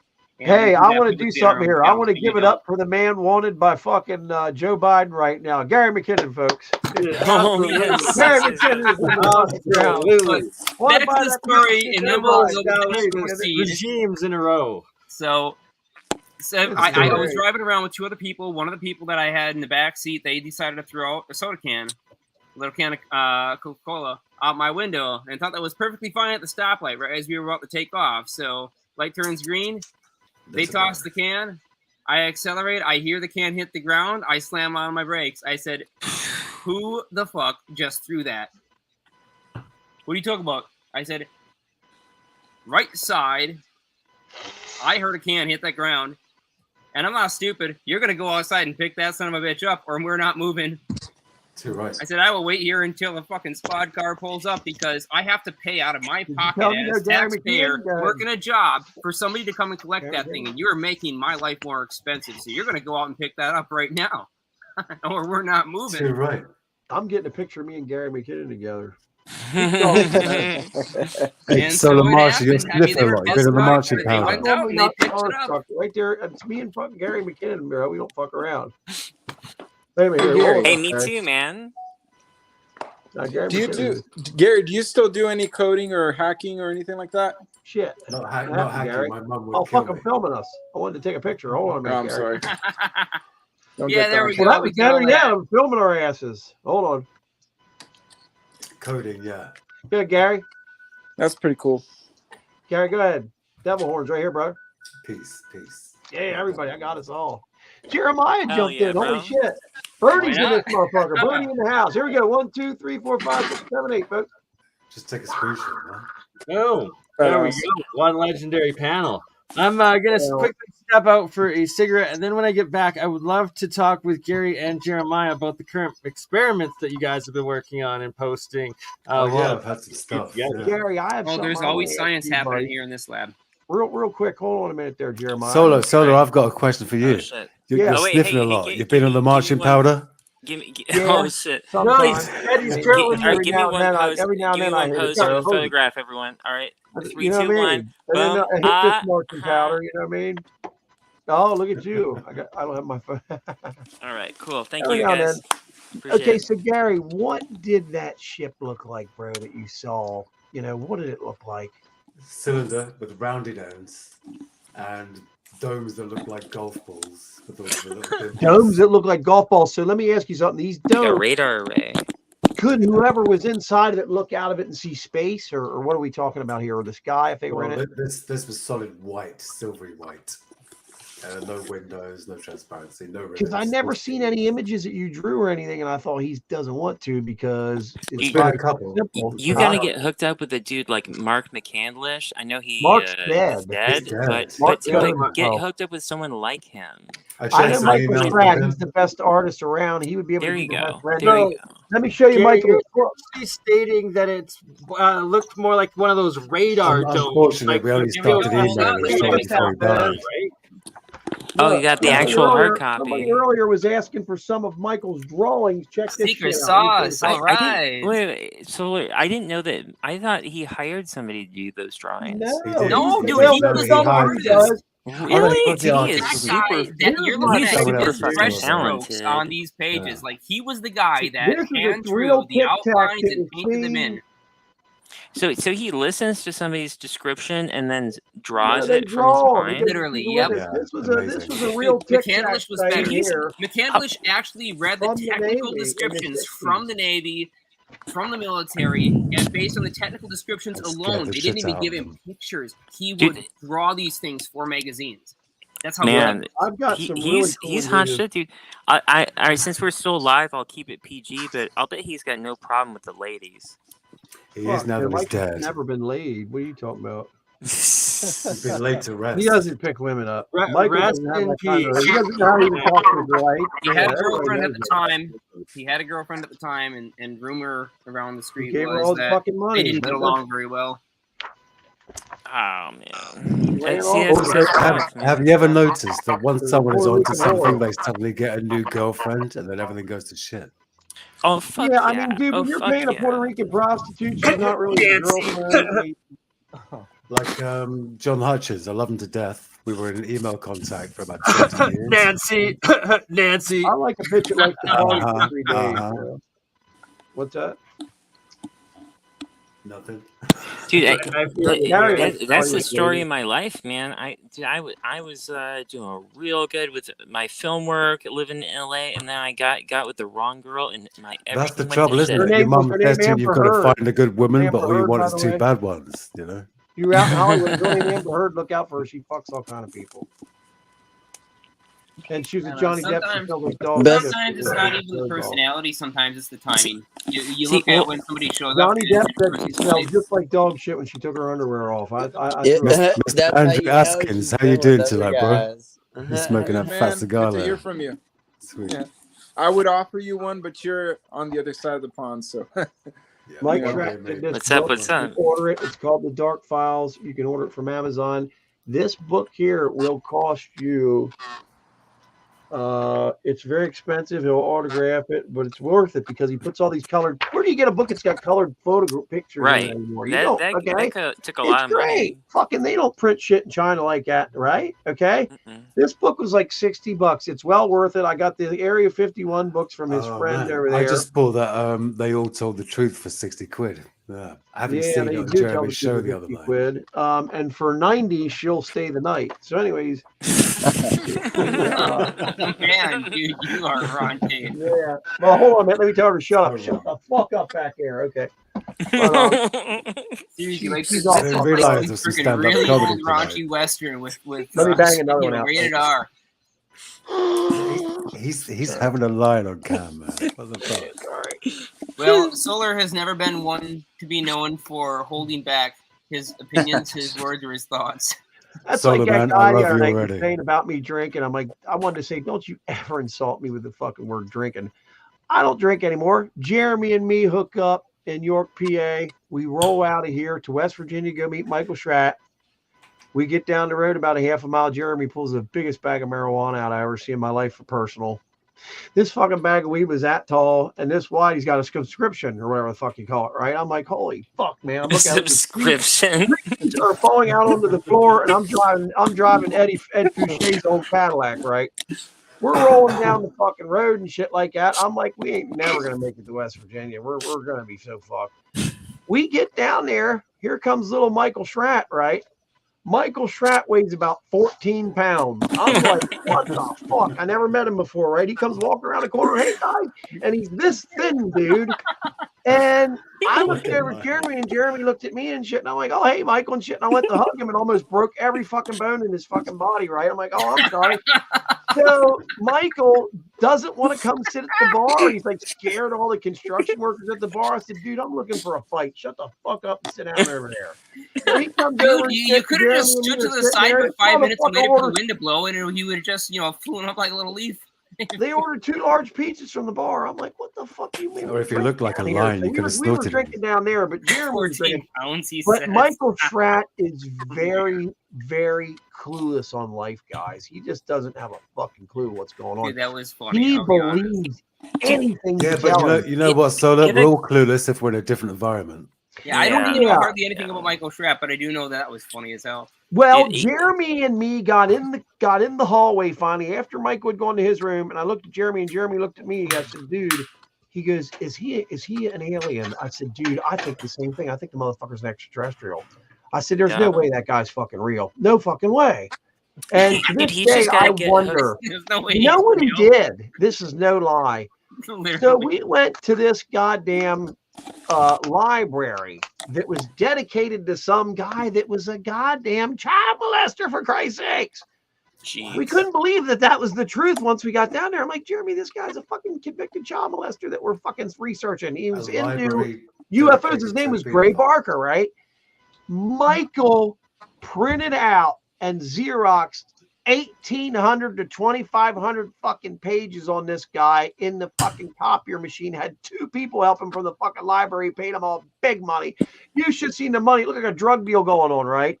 I'm like, I can't believe this. So Michael hands him like another 1,000. That guy leaves and comes back. You know what he did? He had to go to a goddamn Staples. He bought every toner cartridge in the whole fucking building because Michael kept running out of fucking ink, dude. This was going on for 3 days. He kept printing all this shit out, all these UFO stories and stuff. He prints them out and talks about them as they're real. You know, it's really bizarre. But man, what a maniac. I never seen anybody spend. Michael spent, I think he said $3,500 that weekend just on toner ink. And he didn't know if any of the stories were real or not. It didn't even matter. So I said to him, I said, Michael, let me ask you a question.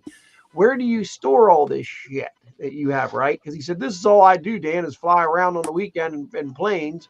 He goes and go to places that have stuff about UFOs and pray for their fucking ink cartridges and then pay somebody to Xerox copy of shit. I said, okay, let me ask you something.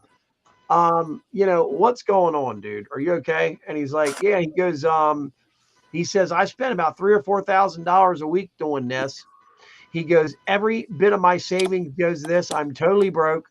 And I'm just like, what the fuck? So then he goes, I have 3 warehouses, not garages. 3 warehouses, storage warehouses in California filled to the top from the bottom to the top with UFO stories, dude. All right, so Solar, I'm talking to you as a know the world is digital now. Old tractor trailers. Whatever you do, never tell him about cocaine. All right, please. Who? Michael Schratt? No. Yeah. No, I won't. No, because he'll never come around again. I told him about Fenny, though. He knows about Fenny. He's like, what the fuck's Fenny? I said, fentanyl, man. That should have really fucked you up. But hey, Solar. Yeah. Sorry to interject. Do you remember okay, last time I was on here and we talked Yeah. about that YouTube Amazon documentary called Accidental Disclosure or something like that? I posted a couple of videos to watch. If you remind me which one it was, I'll gladly take a look. What's going on? No, it was one I recommended it to you. I was wondering if you got a chance to look at it. It's where they get some of these guys, that exited the military to kind of like inadvertently admit that they're part of a campaign. And it or was something. accidental disclosure, right? I know I watched it because I remember going from this to my computer, to my TV, and sitting here watching it. That was a couple of weeks ago. What, like a disinfo campaign or accidental disclosure? It was actually really good. Yeah. And the guys that were in it, because I remember above Majestic came on right afterwards. Ex-CIA shows UFOs before and after cloaked. Is that the one that they were showing that when NASA would go up into space, each time it would come back, it would bring back a clear sphere that they couldn't see the son of a bitch, and then they would go to this remote viewer's house and show him pictures and stuff and say, why is this door 9 feet tall and stuff? And they found out a way to look at these crafts that were clear. Is that the same show? No, that's different, but that's an interesting subject, Yeah, dude, they were going and bringing back these pictures of these spheres, and they found a way to put light on these spheres, Gary. They couldn't see what these spheres were, but they could catch them on radar. They'd been following back, and he actually talked about it. I looked it up. They've been following that little fucker back that's now running the world, Elon Musk. They've been following him back, Gary. And these clear spheres fly back, right? When these clear spheres fly back, dude, this is totally crazy. They change the light parameter on or whatever light they're using. All of a sudden, they'll shine a light on it. They can see it, and then they'll start flashing all these pictures, man. I forget how many frames per second. And these doors are 9 feet because there's ETs back there. That must be, the doors are 12 feet because the ETs must be 9 feet tall. You know what I mean? And then they were showing it to this remote viewer. It was really interesting. Have you guys ever tried remote viewing? Has anyone in here tried remote viewing? I never was successful. I've tried it. Yeah, I've tried it. I've Same here, I've I've had some tried good it. experiences with it. Yeah. Have you guys been able to do it? Because you would be the type. Yeah. No, I've been done able any like to, training years. well, I don't believe in being out of your body. The consciousness isn't tied to the body. It's totally separate. You really got to concentrate. I had a friend that was one of the best. He was really good friends with Pat Price, Warren York, and Exotic Propulsion has Warren York. Pat Price is the one that remote viewed the alien base, and there is an alien base in Alaska in the mountain chain known as what is the name of that giant mountain up there? Yeah, it's a pyramid mountain. It looks like a giant pyramid. I've in Alaska, not Antarctica. Yeah, I know Alaska. There's a Mount Hayes. I'm sorry. Yeah, Mount Hayes. John goes up there with another guy and starts filming Mount Hayes, dude. And they're looking, and all of a sudden this UFO flies up, and it's flying across the top of Mount Hayes. And Mount Hayes is so I tall. believe that's also right where they shot down one of those supposed balloon drone. You're fucking right. Mount Hayes is 10 miles away from where they shot down that that UFO that they won't speak about. Yes. The other UFO went through the earth, dude. The one I'm talking about right now went boom and shot straight through the earth, and it left this big circular thing that the TV cameras went and filmed. It's there, this big circular, there's this 8 foot of snow. Really? So that could potentially be what these supposed sinkholes are, would be where the UFO went down through. Or very talking about the sinkholes in Siberia, right? That gigantic ones just form out of nowhere. Yeah, there's like Mel's Hole. Like, where does all of that mass just go? That actually kind of makes sense for it if it's this like deconstructing like field or energy, whatever. They're perfect cylinders, no? And the mass is literally displaced orthogonally as it moves through the solid material. Or how about this, Bern? Maybe, just maybe, there's spaceships hiding in that portion of the Earth, and when it's time for them to, after they're done their inspection and their service is done to their fucking UFO, right? They take off out of that portion of the Earth, bro. To Siberia, there's no one up there. And they don't have to go through any of the laws of our physics. Like they can traverse through water, they can traverse through mountains. They don't give a fuck about what we think matter is. Right. They just roll through whatever. Yep. I think Antarctica has a lot going on. We will never know because we won't live there. It's the key to the missing humanity or off-world or extra whatever the heck, maybe inner Earth. The whole Admiral Byrd's legends are true, but it's not just Admiral Byrd. There's the Norwegian stories. There's Admiral Byrd and his brother, man. I was watching this earlier before I came in. That's crazy you said that, but right here's Byrd and his brother, for Christ's sakes, talking about all of it. Yeah, he got clipped. Admiral Byrd said his story was fiction. He said in an interview. Oh, yeah. Did they force him to say that was discovered they by forced his son. that. They forced that. Well, yeah. no. So supposed Do you diamond. guys believe in girlfriends aren't fat too, shapeshifters? right? Do you guys believe in shapeshifters? Oh, yeah. Hell yeah. Right? That's a whole other different. Absolutely, Noel. I believe in shapeshifters. Why? What's up? Have you seen one? I'm bringing up this topic because, you know, if we I've want to gained say 30 there pounds are over the aliens, past year. I'm a shapeshifter. Good. you know, I mean, that's kind of cool if you are, but, you know, Yeah, I'm a shapeshifter. I will tell you that. but if aliens, you know, can exist while we exist, what if they're the shapeshifters? And, you know, when something crashes, they clean up their own mess. It's, you know, but to us, we perceive them as humans, but really they're not. And so whenever we try to a good point. get Potentially that information, Men in Black. you know, could like be when we the try to alien. get information, you know, even authorities get stumped, you know, on the information because it might, Yeah. you know, to us, it seems like a department or I think something. if all matter is an expression of frequency, then any shape can be taken. And there's a lot of doubt thrown upon even our own existence and simulation theory, etc. I would say they're dirty, we live in. and I think it's possible that aliens do not want to get near us because we are so filthy they could probably die from the filth coming off us. Exposure. We are dirty. We really are. Oh, I don't fuck give a yeah. fuck if you take 10 We are baths a day, we're filthy disgusting. people. And even if you think about the most clean person you know, They're maybe it's dirty. yourself, maybe it's maybe not, but they are still fucking dirty. And then when you think about the dirtiest person you've ever met, holy good effing whoa. That'll be sold as $90 $90 girl. What'd you say, Gary? That'll be sold as $90 girl, the dirtiest person you've ever met. Yeah, I mean, I Just day think and that night. we are so dirty to them, and we're not dirty. To us, we're not. But I mean, like, we could probably kill them with a disease that we get. Is what I'm saying. Yeah, best believe for sure. Yeah, think they're there's releasing something wrong with experimental that gene-edited pigs on themselves. We don't need to contaminate with that. Well, there's something going on with Bigfoot too. We're pigs. We That's are like pigs we're a species on with the herp or farm, something. man. Dude, we're Well, pigs I on the would- farm. You ever hear that story about how We are pigs are actually an old tribe of humans that were turned into pigs by a wizard? You ever hear that? Because pigs. It couldn't get any more ridiculous. He upped the ante. I literally thought, okay, we've hit the echelon of how far out we can get with this ridiculousness.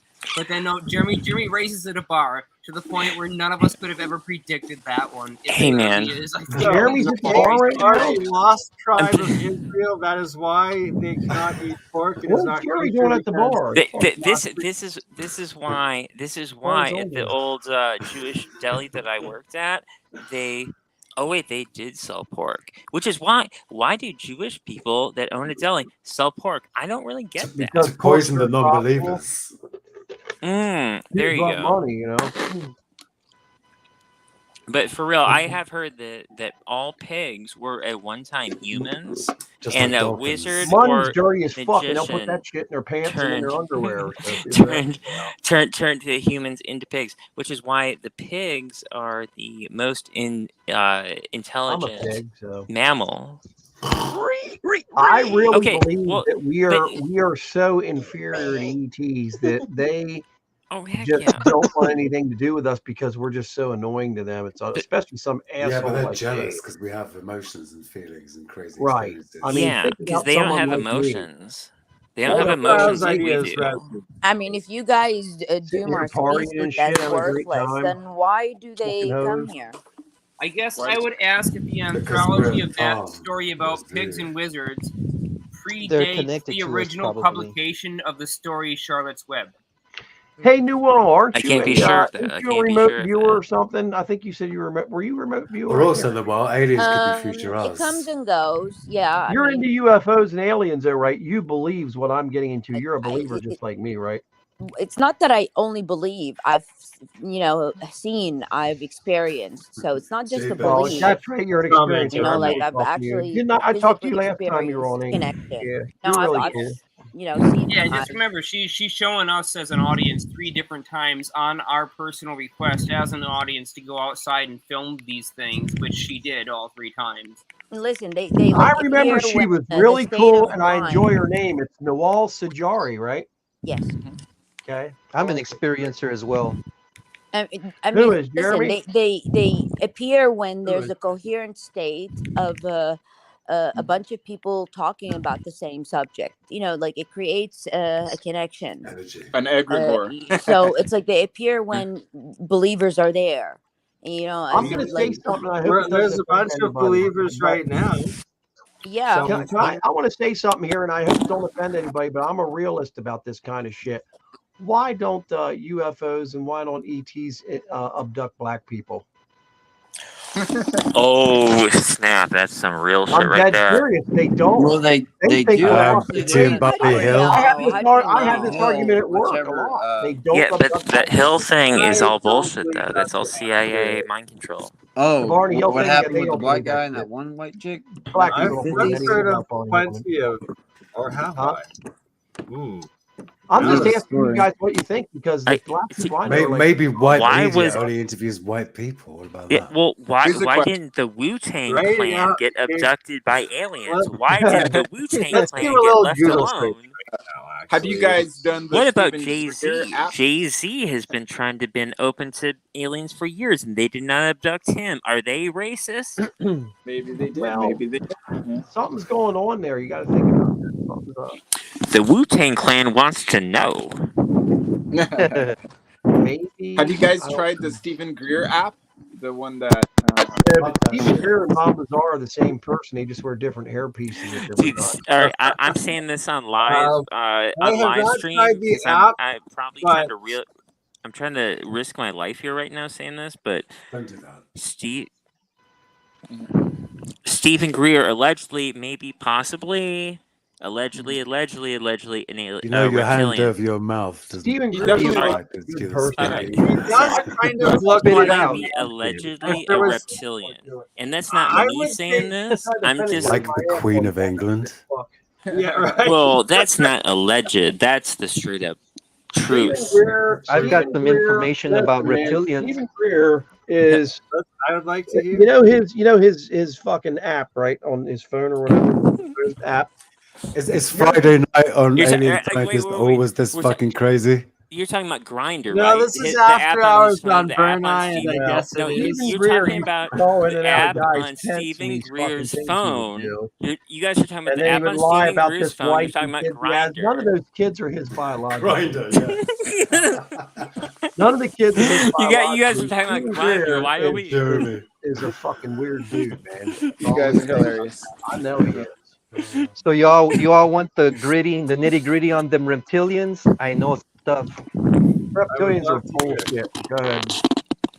Look, but seriously, let me tell you guys, you need to know this, please. Can you show your face, Scott? Dear God, So check it out.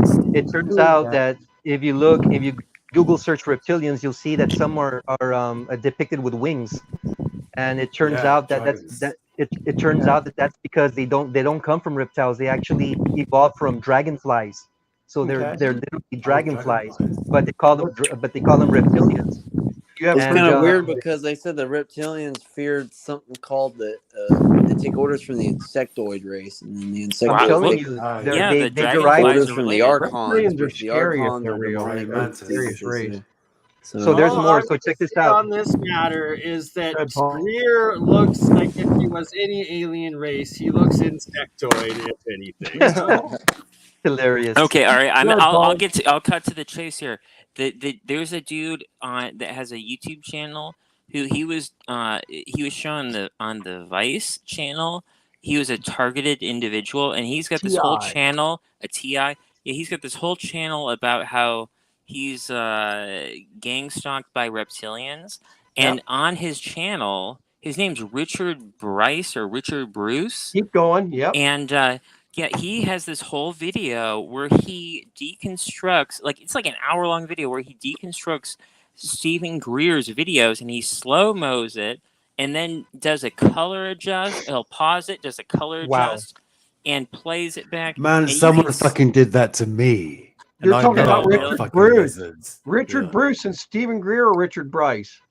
Richard Bryce, I think that's probably the name. And yeah. what happened when he reversed Greer's stuff? So it even without Man, the it's color JPEG adjustment thing, artifacting. They say, "Oh man, look at his pupils. They went slit shaped in this one frame." Just look It's at bullshit. me as a right. Just Right. check out this original video that I'm editing Right. and putting layers but, over. But right? here's the thing: is that there is a lot of shit. Like I've noticed it. I noticed it my damn self, and Okay. and then I saw his channel, and he in his channel. Let's why I know get rid of that echo. So Can everybody you- else that's can not you- talking can right you- now for the moment, please mute just temporarily so we can eliminate that. Can you do me a favor and find the videos, dude? I want to see this right Okay. fucking now about Bryce or Bruce. I'm looking. All right, for all right. Bruce, I don't see it.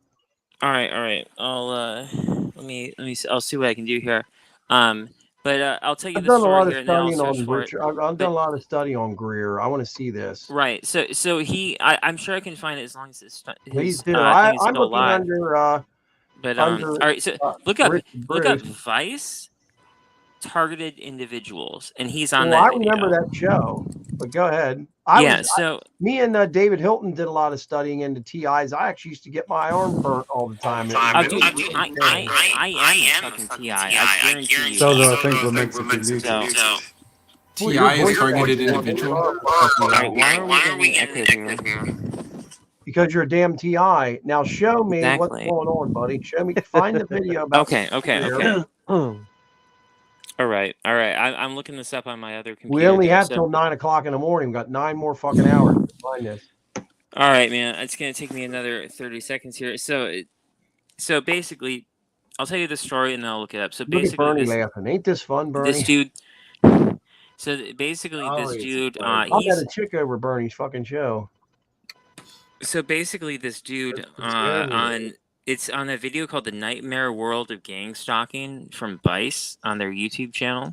Yeah, And Ashton, yeah. and this guy Richard something or other, Richard Bruce, Richard Bryce, whatever. He does on his own channel. He does all these videos of like he had this one shot where he's filming with his camera and he tilts up to a helicopter, then tilts down to a cop across the street, then pans left to a security officer, and they are all looking right at him. Okay, you got to find this. Yeah, no, I'm looking right now, bro. Help me, searching. please. I'm searching for this right now. Vice I'm has just a lot telling of you. videos. I'm just telling you, man, that he has this one video with Stephen Greer where he doesn't before he does. Yeah, okay, boom, boom, boom. Yeah, yeah. So the dude in this video, I'm watching this right now too. So so we just gotta find his name and then look up his name and then his YouTube channel will Bryce, I come think, right is up. BRYCE. Richard. Oh, see, I see him here as Richard, but I don't know. They title Bryce. him as Richard, but Okay, it's there's something Bryce, like Rich. yeah. Yeah. See, right before this, I'm watching this as yeah. Got him there. It's Yeah, that's Maynard. him. That's him. He's Just very skinny. He reminds me of yeah. Red Just Billion. if you roll it back like 10 seconds, Yeah. it'll show his name, but it's just Richard. So, but it's AKA something like Dick. Richard Bruce. Dick yeah, Bruce. whatever. Okay. That's all right. Dick Bruce. But- I'll look him up. Okay, where'd you put the link to this video at right here, guys? But that looks a lot like Maynard. Can you put the link down there for this video, buddy? I want to see. Yeah, but this dude doesn't get as much pussy as Maynard. I'll guarantee that. He ate a girl out from behind. She let one rip in his face and blew his nostrils off. It's unbelievable. But go ahead. But so then he shit himself.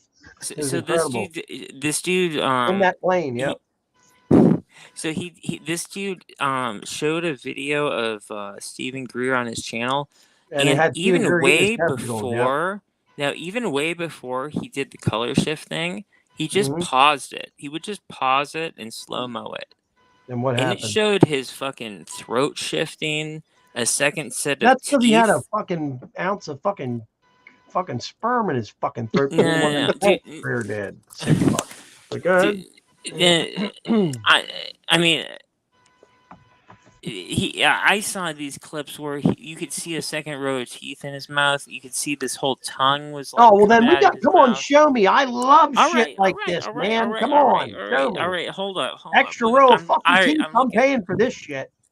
You got to use the Wayback Machine for that stuff. Yeah, that guy's an asshole right this there. is already as far ridiculous as ever seen. Look at the meth he's done. That's face there. Looks like he's doing Harry's now. Oh god, am I the only one? Sometimes the echo comes out because you have two windows open, the computer and the phone. I just fixed it. It was on Andrew's side again. It was Andrew. Sorry, Andrew. You probably have a video playing in the background. It's really bad on that end. I just muted you out and it solved the problem. Speakers. I don't know. Gary, what's the drug scene like over there where you're at? You can't party over in England, can you? I can actually probably. What about that guy Sean Atwood? He talks so much shit. He's over there in England, that little bald-headed fucker. I guess I can't. You know what I mean, Gary? He's over there. He talks shit about aliens. He talks shit about being in jail and shit over here. Dude, he was one of the first people to. He went over to not the guy Epstein's place, but his female partner. What was that woman's name? Ghislaine Maxwell. He went to her fucking house.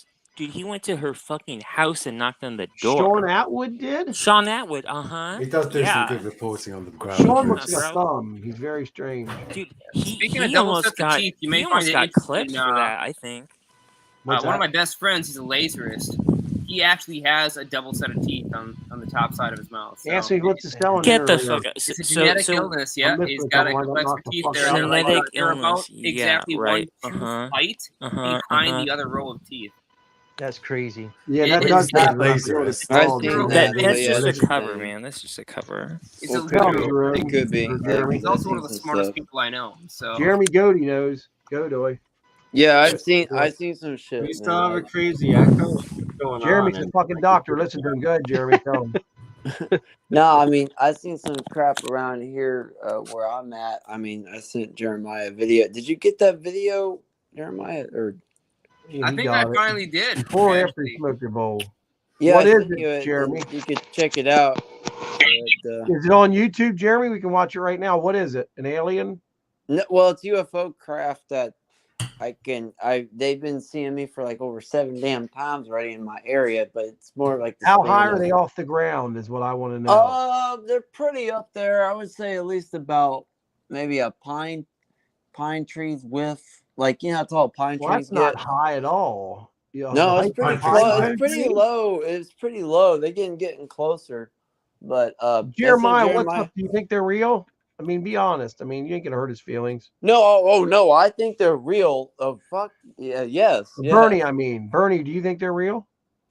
I gotta see it to believe it. There's a lot of video link in the chat there, Jeremy, and we'll watch this shit. I want to see it. If it's high, if it's not high at all. No, it's in my file. I can't. I'm having trouble like figuring out the technical thing how to upload. Oh come on, they're UFO videos. You should be able to put them out at any Friday. No one could work their computer tonight. Yeah, well, Jeremiah, he's got the video. He might be able to know how to like do it right. Yeah. Sorry, what email address did you send it to? I sent it to your phone. Your phone. Oh, Is the that echo would fixed? explain why I Did I don't have fix it on it? email. Well, I'm not on Andrew, StreamYard on my he has phone. some real The secure programs. megabyte is He too much. doesn't Like have them. it's too much He doesn't have memory in a to send fucking it to email. program to even show them to us. I'm just like, are you kidding me? What the I'd have fuck? to download it and then email it to myself. Yeah, so like that's why I said Always my keep phone. it in a private YouTube file. Dude, I have a video that I can totally debunk the Patterson YouTube or the Patterson Bigfoot footage. And you can literally see the holster going up into his waistline. I'm the only one in the world that has this footage. Oh shit! I want to debunk the Patterson footage. People are going to hate me, but I have it. I've showed it to people, and they're like, "Oh my god, where did you fucking get that?" This one was I actually have pretty one cool. of the only copies known to mankind This is of the actually pretty first good. generation that was taken from Mrs. Patterson. They took an image of each digital fucking frame, and I got it, and you can see the hook coming out of his waist. Jeremy's got this seen it already online? and was like, "Oh my gosh, dude, that's incredible." I can This is debunk gonna be it. I can so show Yeah, right I've been. They've been paying attention to me, All right, bro. let's see what. This is Jeremy's footage off of Jeremy's phone. I'm sorry. Okay, I know. Jeremy's at the This is bar. really crude. Okay, so I'm on StreamYard on my laptop. Oh, we can see the reflected This screen. video is on the phone, but it's still it's gonna be crude. But I'm just gonna hold the phone up to the cam Okay, here. make sure You the can zoom angle is in. right You can so zoom that in. You don't get the glare. You can And zoom you can put in it with closer. your fingers. And put it closer to the lens.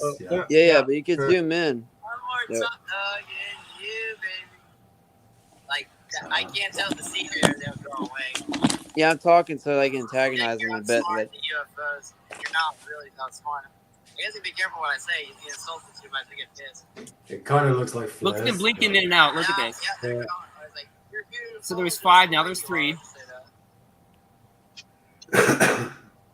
Cool. Oh. I had trouble zooming in. You know, it's hard to zoom in. You It sure they're really not is. these new alien dope dealers? But go ahead. And those are not drones. Like you can Stand zoom in right with at your the mall and fingers. sell the shit, and then take Yeah. off when the takes go up.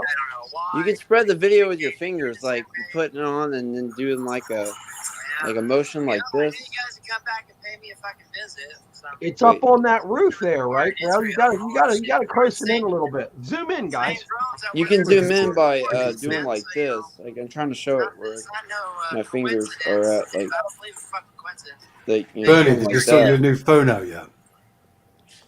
Yeah, I got a better phone, but this was recorded on an iPhone 14 or 15, Kind of whichever. strange You know. it's at a mall. That was cool. There's always some kind of lighting going on in the mall, but I Yeah, don't but know you what to can tell you. zoom in with the iPhone. You could zoom in on the video. Oh, So- that iPhone 14 is fantastic, huh?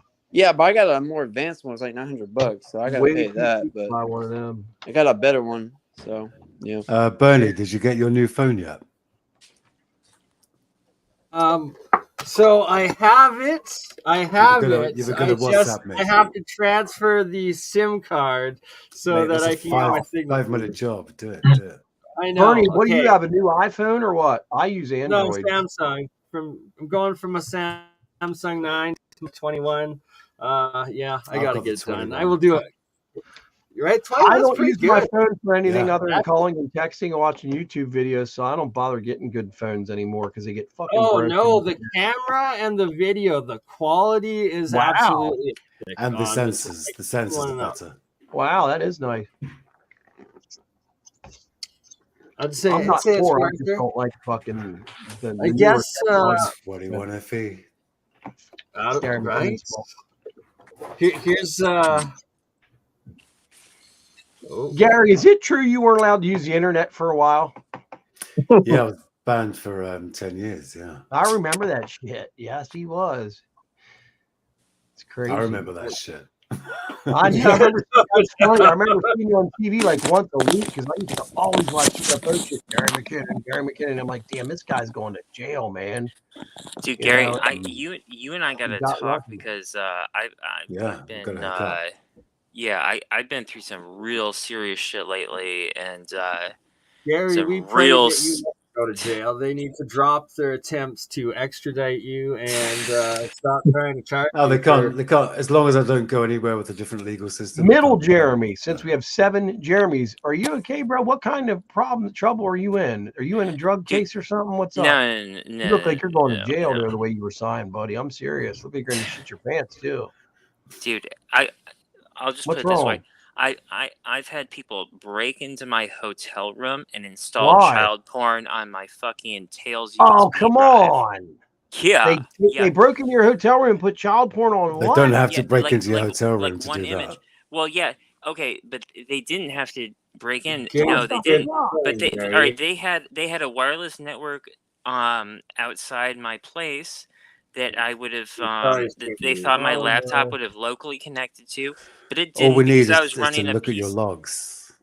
Right, but I was running Tails on a PC laptop running off a USB stick logs. with a persistent drive. And so they had the person at the Motel 6 distract me at the front desk for like 10 minutes and What'd they just run this distract whole you with? fucking. They were like, oh, well, it doesn't look like you even like checked into this room. Your name's not even on the thing. And it's just boy. this whole registry bullshit. I'm like, there's a problem. Yeah. yeah, exactly. Like, okay, so you're distracting me for 10 minutes, and because I asked to get some towels, so That I don't sound went. good either. You're getting No, towels and shit, and there's fucking porn on your phone. What the fuck? I had something similar to me I'm once. curious, bro. I'm looking Not at this from child a porn, tail but side. I had a distraction when I was out of my house, and I got back, and there's little things I used to do to know if someone had been in, and someone had been in while this weird distraction was going on. An apparent fan. Because I'm polite, I was talking to him for like 30 fucking minutes, which I normally wouldn't want to do. But yeah, got back to my place, and my little sentries were alerted. Oh wow! And that's what they do. Yeah, they physically divert you while they do the job, the black bag operation on your house or wherever. Oh yeah. And that's the Hey, thing. listen, is whatever you're doing there, Jeremy, in the middle, because there's so many of you now, stay the fuck off whatever you're doing there. Okay? Oh, Then dude. you don't have to turn the shit off where you're at. Are you still there? Me? Yeah. No, Jeremy in the middle. Jeremy. So yeah, I'm here. I'm here. Jeremy. So I think what pissed these people off is that I was starting to write a book of about my experiences that I had experienced earlier on this year in the summer, living with this woman, and I was really just living writing with it. a woman. Yeah, and I was really I really was just writing this book because I'd written my own memoir. I was writing this book for my own personal satisfaction to process memories. I'm a big journaling person. I mean, if you're somebody who's dealt with trauma in your life, journaling is a great thing. So you're gonna write about fucking this woman and it pissed the government off. So they put porn on your phone. It's not fucking this woman, but just the Bro, whole let me ask you scenario something. You around smoking a lot of dope or something? Seriously, you're paranoid. I don't think any of this is real. I think you're losing a little bit. Seriously. Yeah, well, I think you'd make a great therapist. Because listen, the reason for doing it doesn't outweigh the means. Okay, you understand what I'm saying? What's with the echo here? I guess it's me again. I'm sorry, guys. Do you guys agree that his excuse for them doing it to him doesn't make any sense? All right. Well, the thing is that if I was to get into more details, it would get me into more trouble. But I will say this: that when I moved out of the place with this woman, and I moved, I drove 5 hours away to where I grew up, where my folks live. Yeah. 20 or more cars followed me, and then that night this person spooked me out of my parents' backyard, and fucking a team of 20 plus people, I think 25 people in teams of 5, were tracking me through this big public park. I evaded this whole team for an entire night from like What do you 9 think p.m. to you've been 6 done a.m. to be tracked so intensively? That's a lot of cars and teams. Because they had hacked. Because when I was living with this woman, she had put spyware on my computer, my iPhone, my iPad, my PlayStation. Fuck, that's 99% of the world. But I mean, what's the attraction to you? Right. But I think because where I lived, they had security. No, but what's the reason? Why would you be such a high priority target for them to be devoting such resources to you? This is a very good point by Gary. Because I was starting to write short stories about what I had lived through, and basically where I lived was this cabin out in the middle of the woods I won't say where it is, but it was a fucking blackmail operation like Jeffrey Epstein. They had cameras everywhere. They had cameras hidden in devices. I know that they videotaped me and this what are you woman having saying? sex Did all over the download child place. porn? Why would they show them? Well, yeah, you Well- need to get some medicine, bro. Well, I Xanax can- or something. You're losing it. You're paranoid, dude. None of this is real. I'm sorry. I would say that paranoia is, important. Like, you probably need it regardless of what you do in life, even if you're not doing anything super sketchy. You, just like Gary was saying, he had, ways to detect if somebody broke into his house and those kinds of things. Everybody should benefit from protecting, covering their tracks, like you said, with tails and things like that. But we also have to, make sure that we're not losing our cool at some points. You could, Right, just go crazy with paranoia. I fall victim to that too sometimes. Yeah. Well, certainly, and I actually put all of I leave my emotions out of it, and I just take data. I keep track of data. I keep track every single day. My journaling, my audio records, my digital records. I back up everything. Jeremy, do you have evidence of this Epstein style operation going on? Is that what this all leads Yeah, to? Or is that a yeah, I figment? do, and that's actually what they're really pissed off about, is that I have records of everything, and I've backed it up, fucking in a million places, and they're pissed about that. And I mean, dude, these people fucking came into my hometown and tried to kidnap me. Evidence of what, though? Evidence of that they bring people to this cabin to fucking either blackmail them and have them under their thumb and slaves forever, or they fucking I'm really not comfortable talking about this on a live stream. Like, not at all. Like, I've said too much already. Well, But no, I maybe after hours we can talk about it a little bit more. But I'm not going to get into the specifics on a live stream because these people are very powerful. I'm not condoning what you're saying or disagreeing with it. I would just say that everybody, if they're afraid for their life, should have some type of a dead man switch, which means you back up your whatever you think is valuable that people are trying to get you for somewhere where, let's say, you send it a keep alive every so often, to say, oh, I'm still here. But if you don't send that keep alive, then that information becomes public knowledge.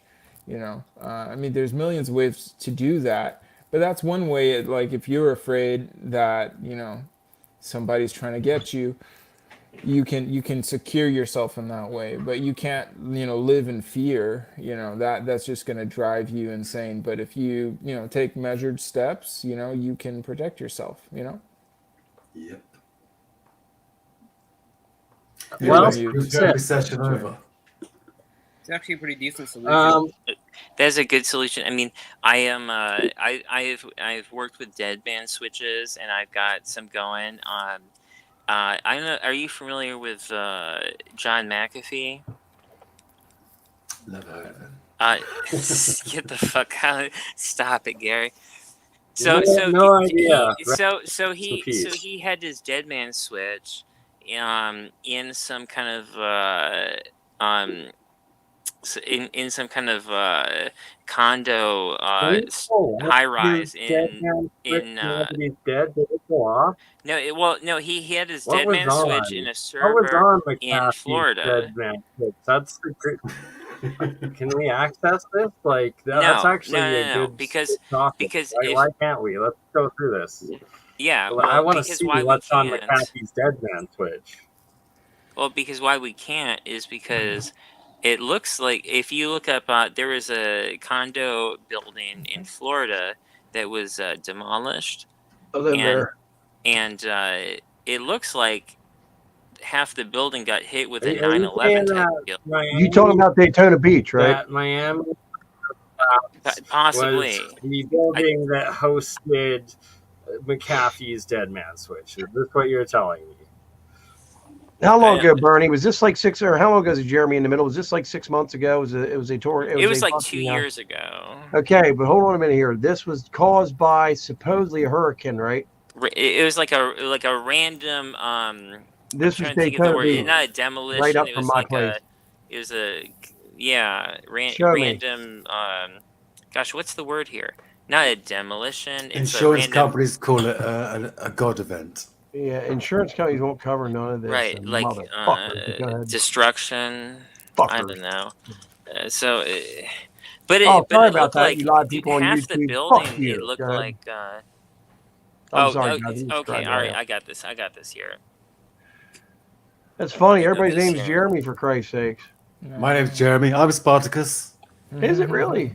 Gary McKinnon. Gary, you have a good flowing name, Gary. Boom. All right. In this corner, we have Gary McKinnon. Right? I love it. In this corner, with Or he's in the center. a gentleman who will burn your fucking eye. Why do we have Gary? Gary, What's that?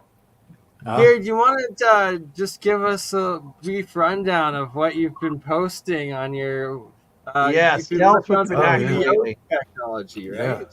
Yeah. Basically, I've been reading about the Bifeld Brown effect since 2007. Yeah. And there's definitely something to it. If you read I all the can tell you literature, all no one about knows some how the little fuck it The works. B-21 flies with that effect, right? I heard. I'd like to know anything I don't already know. I've been doing a lot of reading for like 18 Well, in years. the private meeting last time, I brought up the material known as a lofting cake. It was in T.T. Brown's notebooks that are now up on his family website and also on Rex Research.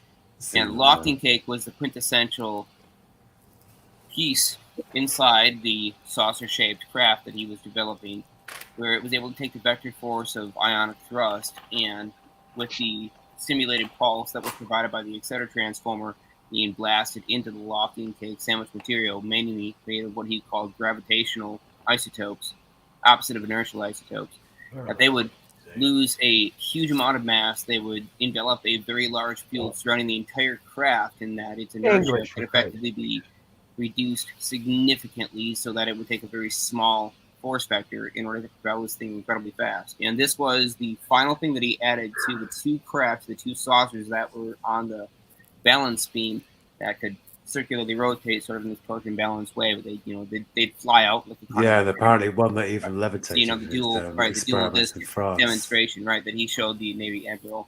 Well, that was the final thing before all this went blacklisted. And the discovery of the lofting cakes that he had separated out from benzonite clay, from tantalum, from tungsten carbide, and from a variety of other materials that he found were ideal for this particular application, had a high odd nuclear spin isotope ratio as compared to naturally abundant materials. And he was able to separate these things out based on their charge when they are being kinetically excited or perturbated. Some of them were photonically responsive, so if you would shine UV light source on them in high concentration, then you would end up getting these particles actually separating out and lofting directly off the net mass of the material. This was one of the things he noticed in the benzonite clay and in some of the Sahara desert sands.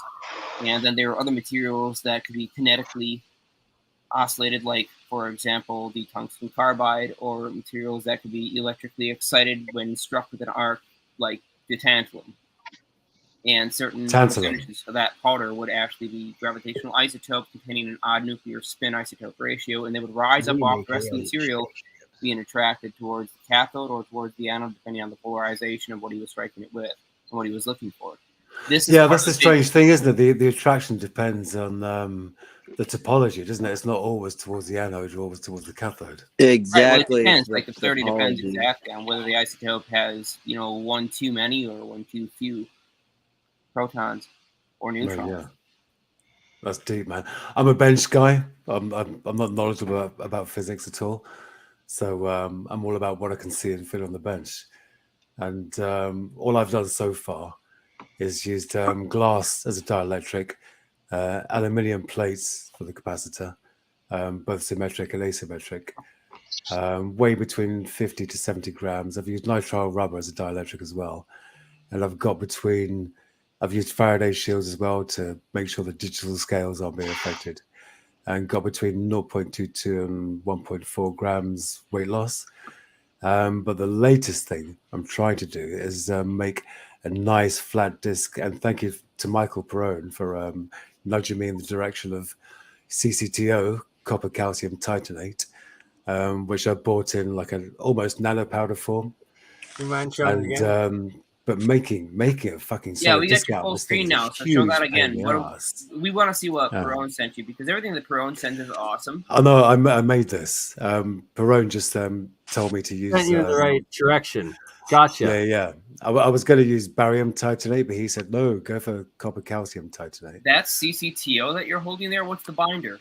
It is, but yeah, I didn't use a binder. This is just a pure melt because the binder also needs at least 90 megapascals pressure, which is A melt. Well, considering that starts out as a brown powder and now it's turned this very chalky gray. Yeah, but I think it may have absorbed some graphite from the crucible, so I have to be careful. Or it Hey may just Jeremy, be I different accidentally stages got of kicked out of melting. the StreamYard thing. Can you let me back in? Please. You're in my friend? already. All right. You're Thanks. in. Yeah, You're Amber. in. Bye. So I'm just trying to get a nice flat disc because that's too rotund in the center and won't do well with the plates. And what I'm aiming for is 8-hour heating, whereby you can apparently raise the K, the dielectric constant, to 280,000, which is just fucking crazy. I mean, they call it huge. It's more than huge. It's phenomenal. And on paper, I've done some basic maths. Even with about 5,000, the thing should float. But that's as far as I've got. Just a small weight loss. Dude, I'm gonna be honest. Like, just to geek out for a second, look at Jeremy Walter's video. No, change it. Go back to how it was. Now that I just brought attention to, shut that light back up. Mm-hmm. Get back off. It was cool. It looked like some just these floating eyes. I caught it. I was like entertained by the moment because sometimes you see artistic fascinations in the littlest things, and I thought that is super It's Bigfoot. interesting. It's eye shine. Right? Right, I know it's a reflection from his display, but it looks like eyes, and it makes it super interesting. He's drunk and he's got fucking Videos are so easy to like this fake. because they matter. You gotta see It's that in the it's science. two Like, it's What's two going on, cigar-shaped exotic UFOs. propulsion, is he's fucking drunk because he's got people putting shit in his computer. Jeremy does. He's fucked up in the head over it. I'd be too. well, she has Poor kid is fucking Exotic like that. He's compulsion. fucking looking, She doing don't put it in backflips and because shit in his no living room. room. I can't Got no believe room it. for shit. It's fucking loaded, man. My computer doing constantly fucking gives me flips your and hard shit. drive is full messages. So, If I caught a gremlin on my computer putting shit on, I'd fuck him up, man. I wouldn't hesitate. Fuck that gremlin up. Hey Look guys, at it. can I add something about the anti-gravity? Hey man, please, thanks for yes. bringing Now me you're back talking in. my language. That's That's right. what I really Do came for. it, Paulie. Hey, can somebody pull up like a Google image of Coral Castle, the bricks? Because I want to show you guys something that I know will blow your mind. Coral Castle. You know, I've we been can into give that you since we can give you 95. screen access. There's still enough slots where you can actually share your screen, and we can put you up for whatever you want to share. I've got to go and steal some more of my girlfriend's cigarettes. Back in a sec. Oh, can I have one? Man, I'm on my cell phone. That's why. Oh, that makes it really Jeremy difficult. Walter, you are not from the Pennsylvania area, are you? No, We're gonna be Michigan. able to do it. Oh, okay. Hey, So basically, that's only a 9-hour drive, man. Well, Walter without an S on the end of it's pretty common around here. I know a bunch of them. Oh, okay. Yeah. Dude, I just that's wanted crazy. You go and hang with Michael Schratt, dude. Yeah. He's a fucking legend. Bro, I used to hang out with John Lear. I hung out with Mike Schratt. I hung out with everybody. Edgar Fouché was my best friend. I knew everybody, man. Right. And like, Okay. dude, you We freaking you and me, we gotta trade numbers or something. I'm in my offline. 50s, bro. Huh? check it out, guys. Check out what I uncovered about his rocks. He was doping his rocks. Choose any photo of the rocks and zoom in, and you will see that they're all perforated. They have a hole right down the middle. All of them do. What is he doping it with? Silver? What is that? Looks silver. No, it was acid. He was breaking them apart with acid down the middle. Wow. Was he Why? doing it to Because charge them? yes, because when you mix acid with water, it creates That heat. looks like So concrete. but I really want you to see it, and you could even see that they're stained. So that's why I never understood why nobody caught on to that right away. It's like obviously he Bernie, was doping them. sort the images that you're searching for by resolution, so that you get the highest res ones first, and that way you'll be able to zoom in to a high degree and take a look at the shitting that he's trying to refer to here. Look at the hole on that one. They all have holes. Just zoom in and you will see the telltale sign. Can you tell me what are you looking for in the hole? He would drill a hole down the middle to pour the acid. And guess what? I found a video from 1990 on YouTube when I was up all night one time researching it. And this man found that there was a broken lip bottle inside of those holes. And he had a flashlight and he was looking down the hole and everything of a specific rock. And he found out. So that tells you that he was putting a bottle, sticking them there. Probably did it during the day so it could get all soiled. And plus, he also talks about that in his books that he left. He would say, soil the girls. So they were his girls, and he would soil them. What was the point of the? There's also the possibility too. One would possibly argue that with so many people visiting that destination, they might have had a bottle that they tried to use as There were use so many But this guy clearly says that it was in there. They all just love soiling girls. All of them love soiling girls. All the people visiting What this is location. that all about? Soiling girls? He was giving a secret that that's how he was levitating the rocks. He was changing the density. These analog make a video. We should go there courses and make a video about it and post it on YouTube. He was working on it at the very atomic level with the acid because it breaks it apart. And that guy Vinny Vincent, who has a YouTube channel dedicated to him, he actually shared a newspaper clip from Florida that was taken of Edward Leedskalnin, and he does talk about acid, and that's when I knew that I was right on this trail. So he was definitely doping them. Speaking of Coral Castle, this is so relevant right now. This I've talked with is Vinny St. Vincent Coral on the phone Castle, several dude. times, and Vinny's a great guy. He's like dedicated to sort of the core research, and he's got a very Look at the yellow. Look at the mustard yellow on the rocks. They're stained. That's the kind of stain that you get when you work with that acid from the battery. What's it called? That battery acid. It's called sulfuric acid. That's Sulfuric. There you go. Bingo. That one. And he does talk about using that in a very rare very rare interview for a newspaper that only Vinny Vincent has, and he actually shared it online. I wanted to mention too that it's kind of exciting. There's a guy that wrote a book about Coral Castle, about anti-gravitics, the physics associated with it. Now he just re-released the book in a preliminary version that I'll be reading through pretty soon and just going through. But if he's now running this as sort of a prelim to have it reviewed, 135 pages, he talks about the entire construction of Coral Castle, some of the physics that would possibly be involved, and then he's also done some deep investigation into the Stan Dale flying wedding cake, also known as a Stan Dale lifter platform, and so he's constructed several of them. He's now constructed 4. I've tested all of them. Have you ever been down there, Jeremiah? No, I never felt the need to go because of the full investigations that have already been done on behalf of certain questions that I'd asked. And I think it's bullshit, but don't take it from me. I think that we've got a positive on the bullshit there, but I can be wrong. Zoom in on those holes with systems of levers and everything conventional. So I understand that, but I also see that there's a lot of other odd stuff going on. And why did the guy write a book on magnetics? So it's the whole lore. I mean, it was one of those things that it was created as a I forget what Jeremy and me busted him on. It was pretty big. Look at them yellow stains though. They're all stained. They have that yellow sulfuric acid stain on them. That's like, oh my god. Yeah, but what's that proving, man? It's proving that they were proving that something was it atomically attached to the fucking rock, like you were saying? Exactly. Well, there's actually a much better reason, guys. If you really wanted to know, and this was found to Egypt. There are different acids, so many different acids can soften stone. It's been well known that if you soak them, you can totally soften the stone. A nice dip in the Nile in Egypt will pretty well wash out residues of wines or other things that were used to concentrate acids. But yeah, sulfuric acid is a nice one because it'll soften the stone up. You could actually carve it by hand with direct pressure. You won't even need a hammer if you thoroughly soften the surface of the stone. with the Wow. acid, and so you can shape it into many different structures Here's- and do it here's with another everything. theory. Alkalines too. I have another theory because I've also been. I mean, that was my own what research that I did. But I also noticed that he had his so-called barbecue pit. But I'm a barbecuer myself. I've been barbecuing all my life, and I know that when animal fats fall on any surface, they'll stay there for years and years, especially if you use it over and over again. And his barbecue grill has no spots. So what I think he was doing was he was also getting hot rods, heating them up, and then putting them right down the hole after they've been soiled, which causes another effect that he might have actually been levitating them like hydrogen balloons with immense heat.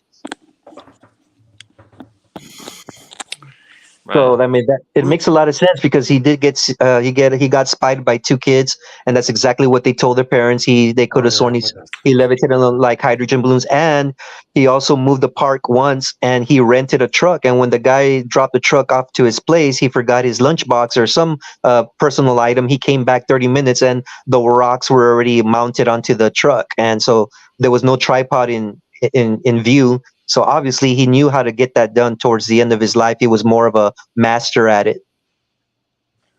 I'm going to bow out, guys. It's 5 a.m. here, so good to talk to you. Yeah, I was gonna probably shut it down. You're always an epic guest. I mean, you're a huge name. You're the reason why a lot of people came on today in the first place. So thank you for Gary, being with us, sticking with us, I'm hearing glad the you- crazy Love the conspiracies of today's absolutely wild and ridiculous show as it became. But obviously, you're a team player. You clearly stuck with Gary's it through, and you great. didn't mind hearing the wildest of wild. So that's Gary, awesome. you gotta come Man. Bigfoot That's sometime. awesome. The Queen of Gary, England come is a Bigfoot reptile. sometime, brother. You got to Right. come to. Oh no, you can't come to the United States, but man, when you No. can, we get the right He's president. joining us digitally. We're going out Bigfoot hunting, Gary. We're taking you with us. It's gonna be I would wild. We're gonna go fucking to love to do Radium that. up where Bernie's at. we've got many reports of Bigfoot in Scotland. I know. And some of them from expert mountaineers who are very You sensible. guys have some of the best people. mountains over Really? there too. Yeah. And some of the places over there, like There's, Scotland. Everything I've heard about there's a Bigfoot legend- is that dude is super cool and super intelligent and also very fuzzy. So There's a legend called the I don't Big know if Grey it's true. Man. The Big Grey Man of Ben McDoon. Ben McDoon is a mountain in Scotland. And What about little gnomes and stuff? You guys have little gnomes there, just like Nome, Alaska. You guys have there's always been sightings of little people over in the UK. Always. Yeah, like that too. Yeah. In the countryside location. And the demon dog, or I swear I evil experienced dog. something like that this Yeah, summer, I although remember I was discussing it. Bigfoot. Yeah. Go ahead, Bernie. Bernie, imitate the noise it was making when I went. Anyway, "Woo!" I can't. Peace out. Hey, Please, Gary, Father, I put my email in I'm gonna do my homework, I put- and I will I have put my signal email up in the so chat we here. can talk. Can Burn we, eye. Let's Image. try chat Jeremiah's got my contact Okay, details. okay, everybody. Okay, all right. Everybody, Gotcha. let's Oh, pause cool. for a second. All right. Let's Yeah, try say one bye at to a time. Gary. Gary's got a few questions coming in. Let's just go in order. Raise your hands, please. All right, we're gonna ask him one Nobody more can hear question before we anything. We got to take turns. Yeah, in Britain we take turns. to speak. Would it be okay if I ask a question? I'm sorry for. Yeah, Okay, so can we go in order? Hands. Who's got Andrew. questions for Gary before he has to go? All right, I'll shoot a Jeremy's quick got question. his hand up first. So first come, first serve. Gary, I put my email in the chat here in the private chat. Can we get each other? Because I'd like to ask you some questions about legal representation and how you dealt with your situation and stuff. Do you see that? Oh yeah, the very bottom. Yeah, I got you. Okay. Awesome. I thought Let's I'd talk. Score with his hand up next, and then Jeremy. Goaty. Who's next? Go ahead. Oh, nothing from you? Okay, go ahead, Cody. Nothing? Yeah, what's up? I'm sorry. I'm Yes, just going to Gary, shoot. I apologize. Gary, I've heard a lot recently in the news about, these craft or creatures being in a higher dimension or something to that effect. And what are your thoughts on that side of things? I think see a lot of materialists here in the audience, and I want to see your perspective on that. Yeah, well, obviously the world isn't just material, and modern physics is venturing towards consciousness creates matter, and I've had many out of the body experiences. So it all comes down to your fundamental worldview in the end. These things that build upon that, and I think that everything's a lie and everything's true. You know, whether it's ghosts and vampires and werewolves or government conspiracies, the world that's presented to us on the surface is a complete fucking lie, and we're the victims. And a lot of the stuff that's mysterious, esoteric, in my experience, is true. So it's hard to answer questions like that because I believe that this actual life, this world, isn't a simulation in the computer sense of the word. It's a biological, true simulation. And I believe in the recycling of souls, and that this is a place we have to escape. Earth is a fucking hell. dungeon. Yeah. So I'm no longer really interested in UFOs, ETs, blah blah blah. For me, it's about your soul, and not in a religious way, but your soul as a scientific element, really, because I know that my consciousness is separate from my body. I'm exploring that for now. So I don't know if that answers your question. Yeah, I appreciate the answer because I've gone in that direction too myself. Oh, and cool. I appreciate the answer. Yeah. Nice. That makes the perfect topic for our next stream together, Gary. I'm gonna look forward to that, and definitely have pages upon pages to discuss in the consciousness realm, the science of the metaphysics, the eternal soul, and the rest of that. So, But how can we use words to discuss it? well, Symbols, only symbols. Because it's impossible to describe or explain infinity, but I guess you got to use geometry maybe through shapes and symbols. I don't know. But thank you for joining us. On that note, pleasure. Any last words for anybody, or I will. Yeah, if it wasn't for you discovering the space program that they did, I wouldn't found more stuff related to certain games showing evidence to correlated ties to that. Oh, and sweet. Yeah, especially with like the James Rink guy, if you Super Soldier Talk, that he says he found like supposedly some number in his dreams in the Pentagon. I negate all super soldiers. There's no way if you were a super soldier on such a program, you'd be on fucking YouTube discussing it. Did you just say the Super Soldier program is bullshit? Because I think so too. Is that what you just said? Yeah. Absolutely. I will say, Yeah. so we're at that Cool. perfect mark. Yeah. We're at that Thank 3 you. minute, 3 hour. And on that note, I would also like to make a point that a lot of the super soldier, apparent super soldiers, end up testifying that it was through meth hallucinations that a lot of 20 and back my ass. Right. Yeah, I agree with that. On that note, we will see you all on the next one. So hey, before that, just keep the in truth mind, is in you. after the outro, the epic outro, right? If you have a few things to say for the next 5 minutes after it's off air, stick around and let's just get to the juicy stuff and get that out of the way. Fair enough. I'll post like one last time. So don't dash right away. We And will be here ta-ta. after the show.